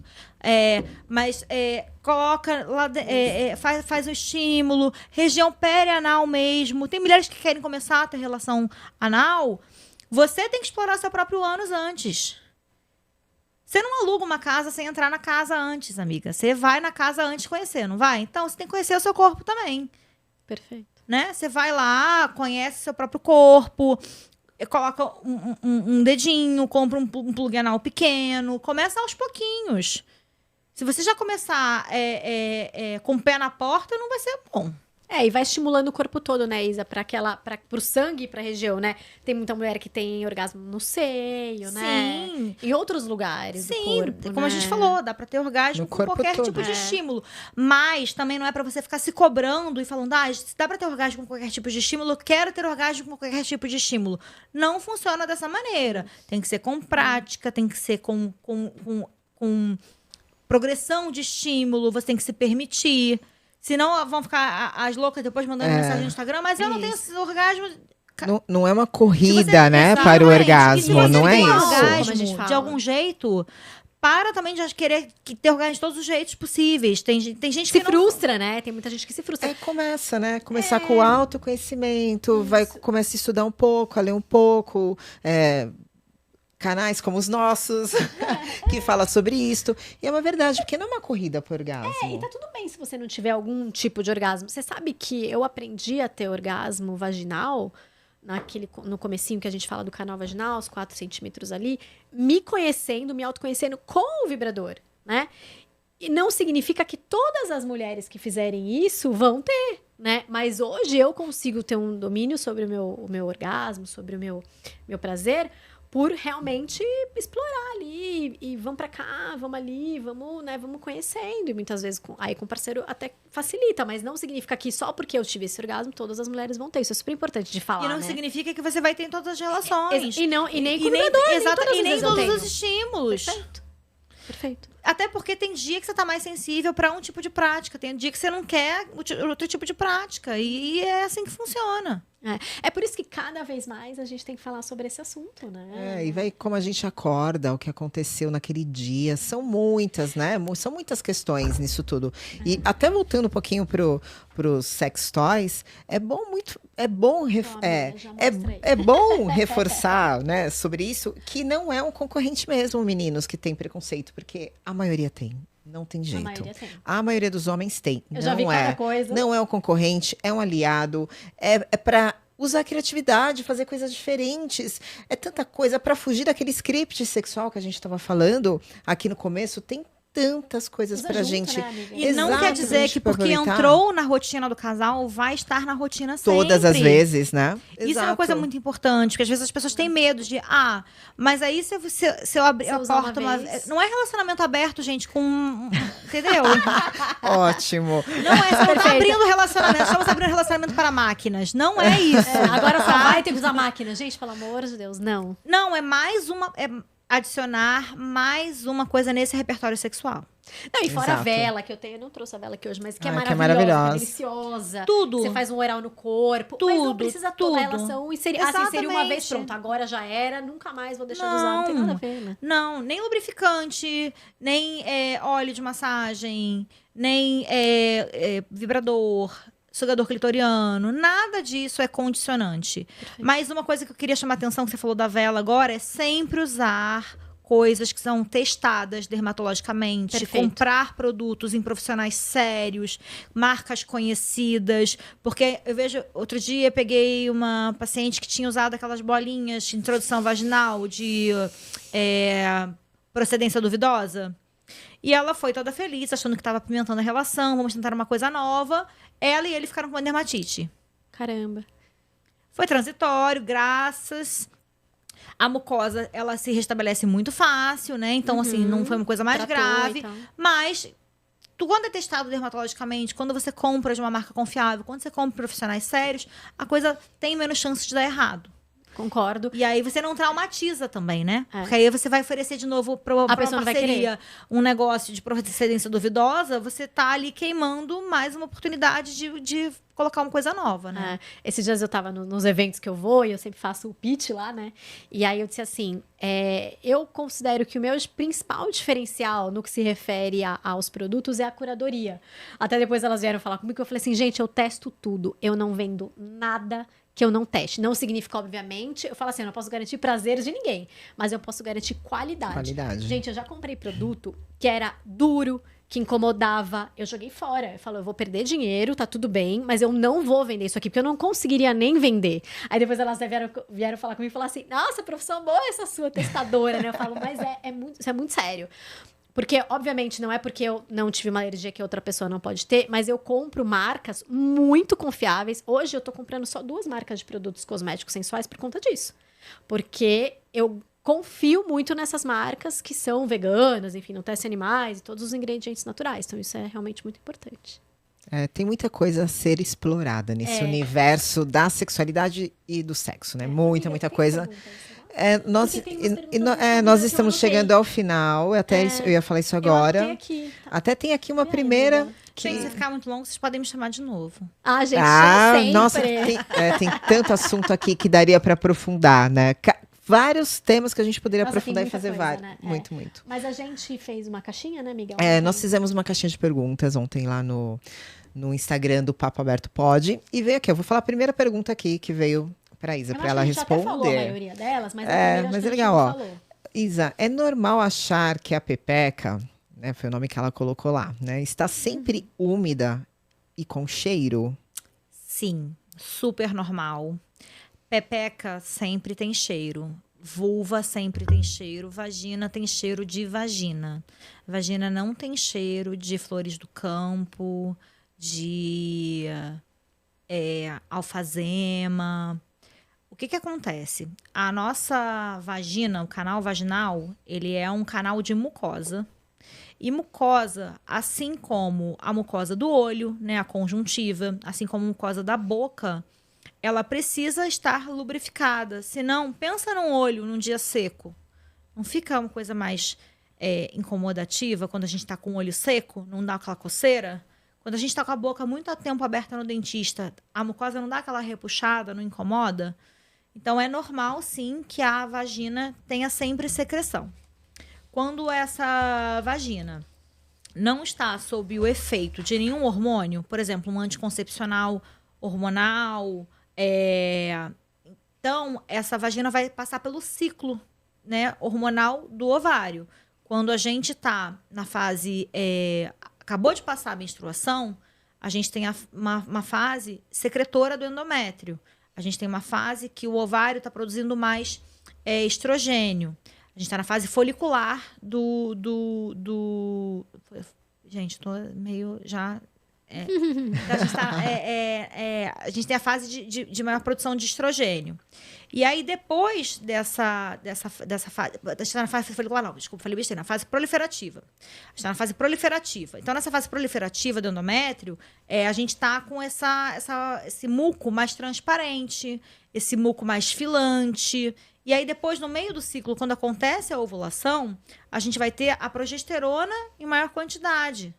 A progesterona em maior quantidade vai fazer com que a gente tenha um muco que seja mais leitoso, variando desde como se fosse um leite ralo até uma consistência de um mingauzinho. E aí, esse efeito da progesterona sobre o muco vai fazer, às vezes, com que aquele muco fique mais branco e, às vezes, amarelado quando ele seca na calcinha, sabe? E a vagina tem um pH ácido por causa dos lactobacilos, que faz com que a gente tenha a produção de ácido lático, que vai dar um cheirinho, às vezes, como se fosse de um iogurte, um Yakult, né? Um cheirinho mais azedo. Então, tem mulheres que têm maior secreção, tem mulheres que têm menor secreção, tem vaginas mais úmidas, tem vaginas mais secas. E isso vai, às vezes, variar da quantidade de hormônio que essa pessoa produz, mas é normal se sentir sempre molhada. Quando a pessoa passa pela menopausa e ela para de essa produção ovariana, ela para de, né, o ovário ele entra em senescência, ele para de produzir os hormônios, essa vagina vai ressecar. E aí essa pessoa vai sentir falta dessa lubrificação vaginal. Então, tem cheiro, sim. Se tiver cheiro de peixe podre, aí não é normal. Aí você provavelmente está com uma infecção por uma bactéria que mora na vagina, mas ela pode aumentar de quantidade quando tem um desbalanceamento da flora, que é a Gardnerella. E aí sim tem que tratar. Mas ela vai ter um odor. O que não quer dizer que a pessoa não possa se incomodar com esse odor. Lembrando que a vagina vai ter cheiro de vagina. Aí existem produtos no mercado, né? Até a Anitta lançou um perfume para a região íntima. Eu, Isabela, não encorajo esse tipo de produto, porque eu acho que que acaba gerando uma diferença ali no pH se você usa diretamente na vagina. Mas eu entendo que esse desconforto ele é muito pessoal. E às vezes, para você se acostumar com o seu próprio odor, você precisa, às vezes, passar por um período de adaptação. Então, coloca a sua calcinha, passa esse perfume, esse desodorante íntimo na região ali de virilha, que é a região de pele, que, né, são produtos dermatologicamente testados, você não vai estar fazendo nenhum mal para você. Você vai manter ali a sua região perfumada como você gosta de ter, sem gerar um desequilíbrio no pH, sem gerar uma vaginose, nem nada disso. Lá dentro, vagina não se lava, ela é autolimpante, então a gente desencoraja o uso de duchas vaginais. Essas duchas que compram no mercado também para lavar lá dentro não tem necessidade. Lavar após relação sexual não precisa. Lavar depois de menstruada não precisa. Lavar todo dia não precisa. Eu, inclusive, nem gosto de recomendar o uso de sabonete íntimo. Para mim, sabonete é uma vez ao dia. Toma mais de um banho por dia. Outra lavagem tem que ser realizada com água. Tá? Exatamente. Então, água, a vagina é autolimpante e vagina saudável não tem um cheiro ruim, gente. Tem cheiro de vagina. E se você tem uma parceria que diz que não gosta do seu cheiro, troque de parceria. Gostei, é isso. Não, e às vezes, se você vai para uma relação, né? Você não vai para uma relação, porque tem a questão do suor também. Você não vai para uma relação suada, né? Você vai tomar um banho ali, você vai fazer uma higienização ali, né? As duas próximas perguntas a gente já acabou respondendo no decorrer da conversa, né? Que são, tem mais preocupação em dar prazer do que receber, que eu acho que entra muito nessa questão da nossa sociedade mesmo, da estrutura que a gente tem, né? Do patriarcado, de que a gente foi ensinada, né? Ensinadas a dar prazer e a não dar receber, prazer. né? E para essa pessoa eu só digo uma coisa: vai aprendendo a se dar prazer. Perfeito. Porque assim como você tem prazer em dar prazer, às vezes a pessoa com quem você tá também tem prazer em ver você receber prazer. Então, o fato de você estar ali aproveitando também vai dar prazer na sua parceria. Que até deveria ser, né? E que muitos homens, inclusive, Isa, reclamam comigo e falam comigo. Cara, eu adoro dar prazer. Às vezes eu tenho mais tesão em dar prazer do que receber e a mulher é super travada. Então, mas talvez isso que falte nesse homem, e aí eu puxo bem realmente a orelha dos homens, e eu nunca vou falar mal de mulher pra defender homem, esse homem às vezes não sabe receber uma crítica também. Eu adoro dar prazer, mas você fala, amor, não tá funcionando o que você tá fazendo. Ele vira e fala, não, o meu oral é ótimo, nunca ninguém reclamou. Entendeu? Tem que tomar cuidado Porque com esses isso, caras com são, eu certeza. adoro dar prazer. E Egocêntrico, não né? sabe o que tá fazendo. Aí você às vezes posiciona ali a pessoa, sabe? Você vai discretamente, você não quer falar. Às vezes é uma pessoa com quem você não tem muita intimidade, você tá num sexo casual. Aí você posiciona, tá bom, a pessoa volta pro que tava fazendo de errado.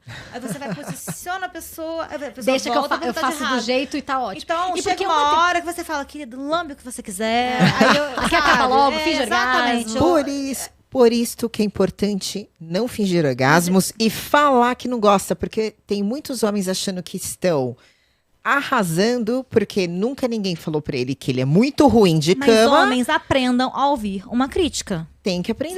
Sabe aquele homens melhorem? Não é melhorem, não vou dizer melhor, não vou dizer, é melhor. Melhorem sim, mas assim, aprendam a ouvir uma crítica. Aprendam a ouvir, não tá bom. Aprendam a ouvir, olha, não é desse jeito que eu gosto, pode ter funcionado com outra pessoa, mas não é desse jeito que eu Falar, às vezes gosto. funciona com não funciona Entendeu? E não saiam com essa de que, eu sei o que eu estou fazendo. Você sabe o que tá fazendo com alguém. Pode ser com aquela outra pessoa, não seja igual. Exato. Sabe? Não tem fórmula, a mesma fórmula pra todo. Existem coisas que funcionam com a maioria, existem coisas que funcionam com a maioria. E outra coisa, tem mulher que não gosta de sexo oral. Sim. Porque às vezes não Tem quer muita receber gente que não um sexo gosta. oral bom, ou não gosta, enfim. Tem alguma Tem muitas crença, algum razões, tabu, né? Entendeu? Exato. Então, assim, estejam abertos a ouvir críticas, sabe? Sim. E incorporem esses ensinamentos pra vida. Sim. E aí eu acho que o problema, né, justamente nessa coisa da comunicação, eles não sabem ouvir crítica, e a mulher que tá querendo criticar, ela fica assim, sabe reunião corporativa que você fala, quem tem sugestão, quais são os problemas da equipe, como é que a gente pode melhorar? Aí você não quer levantar a mão pra dizer que tá tudo uma porcaria, porque você não sabe como vai melhorar. Aí você fica calado. No sexo acontece a mesma coisa. Como você não sabe como dizer o que você gosta, você fica com vergonha de dizer que tá ruim. Porque a pessoa vai dizer, tá bom, tá ruim, Qual mas a solução? e aí? Como O que é que eu você faço gosta? daqui? Aí você fala, Por isso que é não importante sei. se responsabilizar Exatamente. pelo próprio prazer. Nós precisamos nos apropriar, prazer. nos conhecer, É isso. saber o que a gente gosta, como que o nosso corpo funciona, pra gente poder falar. Porque aí você vai poder dizer, é mais lento, é mais pra direita, Mais pra baixo, mais pra mais cima. pra cima. Perfeito. É mais Para pro com essa sudoeste. bridadeira. Essa britadeira não Essa tá britadeira me não machucando. é legal, não é Exatamente. gostoso. É só no filme pornô que falam que é legal. Não é Tem mulher que vai legal. gostar, mas muitas não vão. E, gente, eu já passei por cada coisa de... mas- Eu mesma, antes de trabalhar com isso, eu não falava, eu já cheguei a chorar de sentir dor. E não E falar. não falar, né? Hoje eu jamais faria isso, mas eu entendo essa realidade que muitas mulheres fazem, porque eu mesma fazia isso. E esses dias um cara chegou pra mim e falou assim, Rô, eu faço todas as mulheres gozarem muito. Eu falei, eu não sei se você sabe, mas 50% das mulheres, mais ou menos, fingem orgasmo ali. Do que você tá falando? Não, eu tenho certeza que elas...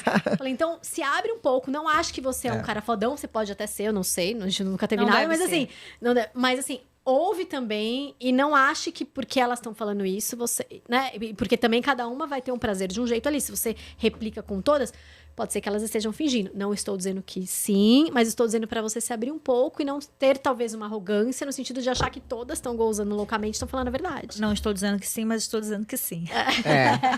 Bem isso. E até outra pergunta aqui que já foi respondido, que ela falou assim, normal nunca ter gozado com penetração? Eu acho importante até falar mais um pouquinho sobre isso, porque assim, eu não gosto muito de números, pra falar a verdade. A Rô, eu sei que ela gosta de números, eu não gosto, porque eu acho que vem de Mas é onde. que Mas é o que eu norteia, falo, né? que eu falo assim, a maioria falam que 20% das mulheres só gozam com penetração.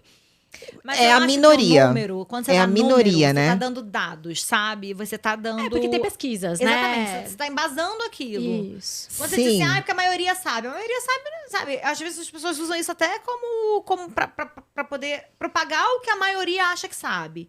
Então, super normal. Se você tem prazer de outras formas, se você goza de outras formas, não fique perseguindo o orgasmo vaginal, o orgasmo com penetração. Porque às vezes ele não vai acontecer e não tem Tá nada tudo de bem. errado em relação a isso. Geralmente não acontece, na verdade, não é, doutora? Que falam que, né, segundo os dados, 20% das mulheres E tem dados apenas que até gozam, menos, pesquisas. até menos. Então, ou seja, é a minoria mesmo que goza Sim, com só penetração. com penetração. E E Porque outra foi coisa, superestimada, tá? né? Não, e outra coisa. Não é porque você tem orgasmo com penetração numa relação sexual com um tipo de parceria que você vai ter em todas. Exato. Perfeito. Às vezes você vai ter com vibrador e não vai ter com parceria. Às vezes você vai ter com parceria numa situação que você estava muito excitada, numa posição específica que passou ali numa área que te deu muito prazer e nunca mais vai ter. Porque aí vai depender do tamanho que o seu clitóris vai estar. Como você disse, o nosso A clitóris, ele posição fica ereto também. Então, ele vai estar também botou o clitóris pra enrijecido. dentro do canal vaginal. Exato. Se A esse posição, pênis às vezes, de alcança ficção. esse Se lugar ou alcança não. Às vezes é um pênis grande que não tem uma curvatura que pega, né, direito nesse lugar. Às vezes a posição que você está não favorece. Às vezes a excitação que você está não favorece. Às vezes o dia do mês que você está não favorece. Então para de perseguir Para. um orgasmo vaginal. Mulheres, Parem de estar parem frustradas. de perseguir o orgasmo vaginal. Se contentem com o orgasmo. E outra coisa, tem mulheres às vezes que aparecem falando assim, não sei se já tive um orgasmo ou não. E aí eu ouço muitas vezes, muitos profissionais de sexo falando, é porque se você tem dúvida, você não deve ter tido um orgasmo. O que eu em ambulatório já vi que não é verdade. Tem mulheres que já tiveram um orgasmo, são eventos mais raros na vida dessa mulher antes dela se conhecer, antes dela ter desenvolvido essa sexualidade? São. Mas elas falam assim, eu achava que eu não tinha tido, mas aí depois eu transei, assim, assado, e tô muito melhor, e as coisas melhoraram, e eu vi que eu já tinha tido, sim. Tinha tido um orgasmo. E assim, gente, orgasmo nem sempre é igual. Eu costumo brincar que é, Perfeito. tipo, queima de fogos. Às vezes é a Réveillon Copacabana, e às vezes é Puxou morteiro... porque é carioca. E às vezes é um morteiro de final de campeonato, sabe, de interior. Eu tenho uma chefe no ambulatório, a doutora Carolina, que ela é maravilhosa, e ela usa uma analogia do orgasmo, que é mais para explicar como é que é a sensação de um orgasmo para paciente. E ela compara a um espirro. Não estou dizendo que é igual, tá, gente? É só uma analogia para vocês entenderem que o que é o orgasmo? Uma liberação de tensão. Quando você quer espirrar, você vai naquela aquele amontoado de tensão, que a tensão vai aumentando, até que quando você espirra, você alivia aquela tensão, aquela vontade de espirrar. É só nessa comparação, tá? E o orgasmo é exatamente isso, quando você libera aquela tensão sexual. Você vai numa excitação muito boa, até que aquele corpo que tá todo sensível, tudo dá choque, tudo é muito bom, qualquer estímulo é muito bom, aquela excitação tá no ápice e você libera toda aquela tensão numa onda de prazer que pode ser curta, pode ser mais longa, vai depender do estímulo. E aí, fazendo a analogia do espirro, às vezes tem espirro que você não consegue segurar e você faz aquele espirro que sai, né? Tudo quanto é secreção do nariz. E tem espirro que é... E você liberou aquela tensão. Então, o orgasmo vai ser a mesma coisa. Às vezes vai liberar uma grande tensão, vai haver um grande relaxamento do corpo, tudo vai formigar depois, tudo vai ficar dormente às vezes. E às vezes não, vai ser um orgasminho, liberou aquela tensão, você vai tentar estimular novamente, não vai querer, porque liberou a tensão, você entrou em fase de repouso, o clitóris fica mais sensível, você não quer nem ser tocado. Normal, não deixou de ser um orgasmo porque foi menor. É isso que me fascina, a sexualidade. Acho que é por isso que nós entramos nesse universo, né, cara? Apesar de ter a ciência, ter os números, ter as pesquisas, é muito individual, depende de tantos fatores, né? São Eu acho que isso que é muitos o mais lindo fatores. e é isso. E daria A gente tem um podcast conhecimento. só pra falar de orgasmo, né, Rô? Dá, Porque vamos tem fazer. tanta coisa. E olha, tanta nós coisa. passamos o nosso horário. Rô, Passamos? Não, faltam 10 minutos. Passamos? Não, faltam 10. Ah, que nós Ele falou conhecemos que a um gente pouquinho começou atrasado. depois. Não, calma, tem mais uma pergunta aqui que eu acho essa então pergunta tá. boa, que é a última do Vamos lá, pra Instagram. Não sei se encerrar. tem alguma Então aí. vamos. É, Não, e aqui eu- não tem. Se Se alguém quiser, coloca aqui no chat que a gente pergunta. se tiver, Por enquanto coloca. não tem. Mas a gente tem uma pergunta aqui do Insta, que foi da caixinha, que eu gosto dessa pergunta. Meu namorado tem pênis pequeno. Às vezes não sinto pênis. Como sentir prazer com pênis pequeno? A tal história do tamanho, né? Tamanho é documento. Que não eu é. acho que tamanho. Dizer que tamanho não importa, às vezes tamanho importa. Às vezes isso é um pênis realmente que não dá prazer para essa pessoa. Mas eu acho que precisa tirar, descentralizar essa relação sexual em relação ao falo. De novo. Existem brinquedos que você pode acoplar nesse pênis para poder aumentar esse diâmetro, né? Principalmente. Existem alguns anéis penianos que ela pode utilizar. E aí, o que acontece? O canal vaginal, ele é um canal que tem em repouso 8 centímetros. E aí, na hora da excitação, ele acaba ficando mais comprido. Existem algumas posições que você pode favorecer essa penetração, fazendo com que esse pênis consiga atingir um maior alcance. Que são posições que você pode buscar para você ter uma penetração para ter um alcance maior desse pênis. E aí, se realmente é um pênis muito pequeno, avaliar o uso dos anéis penianos, que vai aumentar diâmetro, mas não vai aumentar em comprimento. Mas ele pode também, por que não, usar brinquedos eróticos para fazer com que essa penetração seja mais prazerosa para essa pessoa que gostaria de para essa, né? Eu entendi que é uma mulher. É uma mulher. Uhum. Então, para essa companheira. Entender que ele tem as suas limitações e que não é por causa disso que o sexo tem que ser tão restrito, né? É ressignificar e fazer de outras formas. Digitalizar mesmo o prazer, nesse caso. Às vezes, E tem estimular recursos, mais né, o que ela clitóris falou. dela enquanto penetra, pra daí ela ter um orgasmo clitoriano com a penetração. Isso é uma coisa muito boa também, quando a mulher deseja muito ter um orgasmo sendo penetrada, é fazer um estímulo, ou com um bullet, ou com um sugador, sobre esse clitóris enquanto está sendo penetrada pelo parceiro. Uhum. E aproveita que esse pênis é pequeno, vai explorar outros lugares, vai fazer um sexo anal que vai ser mais confortável com um pênis pequeno do que um pênis grande. Exato. E é muito individual também essa questão do pênis mesmo, né? E tem um vibrador que é de casal que eu acho legal, que também ele é legal. Isso é muito bom. Isso é ótimo pra quem tem pênis pequeno. trouxe. Ele é um vibrador, ele é que ótimo. ele é um Ele é formato muito de legal. C. Ele é ótimo. Tem ele é um alguns que são Czinho. até... Ele tem um bulletzinho numa extremidade e um bulletzinho na outra. Então, ele vibra em duas extremidades. Isso, os meus E vibram aí, nas duas. você consegue introduzir no canal vaginal enquanto você está sendo estimulada no clitóris. Se você quiser, é um vibrador que é ótimo para usar com um pênis pequeno, na verdade. Preenche mais, né? Porque ele vai fazer um preenchimento vaginal maior. E, inclusive, pênis que são médios para grandes, você não consegue fazer isso de maneira confortável. Então, aproveita esse pênis pequeno e vai usar outras formas de prazer, entendeu? Esse é um dos que eu mais vendo, inclusive, por isso. E porque também o homem não tá acostumado a sentir essa vibração. E quando ele penetra o pênis junto com o vibrador, eles tomam até um susto, assim, porque eles não estão acostumados. Então, também é recursos, né? É explorar Sim. pra... Saber que esses recursos existem e Isso. explorar esses recursos. Perfeito. Tem muita pergunta coisa. aí? Não tem nenhuma Eu não sei o que aconteceu, mas pergunta. não entrou aqui o meu. É, não não sei é, o que aconteceu. é que tá no seu canal, por isso que não entrou. A pessoa que não sabe nada de tudo. É que hoje foi tudo diferente, mas É, tudo amiga, bem. e sabe mas que eu não cometi uma gafe, gente? Eu não te apresentei. Oi, prazer, Isabela. Não, eu não te apresentei, né? Quem é a Isa, Nossa. né? Ginecologista, Isa, obstetra, é o primeiro, você nos sexóloga. perdoa, Gente, né? desculpem. Você vai precisar a minha voltar. gafe. Vocês estão me chamando de Isabela, meu nome é Maria, tô brincando. Nossa. Não, mas sabe o que é? Eu acho que é a questão né, de eu conhecer a Isa e tal. Acho que foi até uma questão meio eu mesma que... Ela vai precisar voltar um dia você pra tem que gente assistir apresentar até lá o no final. Ouvir até o final pra saber quem sou eu. Misteriosa então, aqui falando de doutora sexo. doutora Isabela Correia, Isa, ginecologista, obstetra, sexóloga. Gente, ela é muito maravilhosa. Inclusive, eu tenho várias seguidoras que a Isa atende, né? Por eu divulgar o trabalho da Isa. Ela atende no Rio, em Carioca, maravilhosa, e São Paulo, né? Isa, você atende nos dois. E ela faz um trabalho muito legal Eu sempre coloco USP, né, amiga? Não, é Unifesp. Unifesp. Isso. Que é do Projeto Afrodite, vou ler pra eu não errar. Projeto Afrodite de Sexualidade Feminina e do Núcleo Trans, que eu acho maravilhoso. São meus xodozinhos, sim.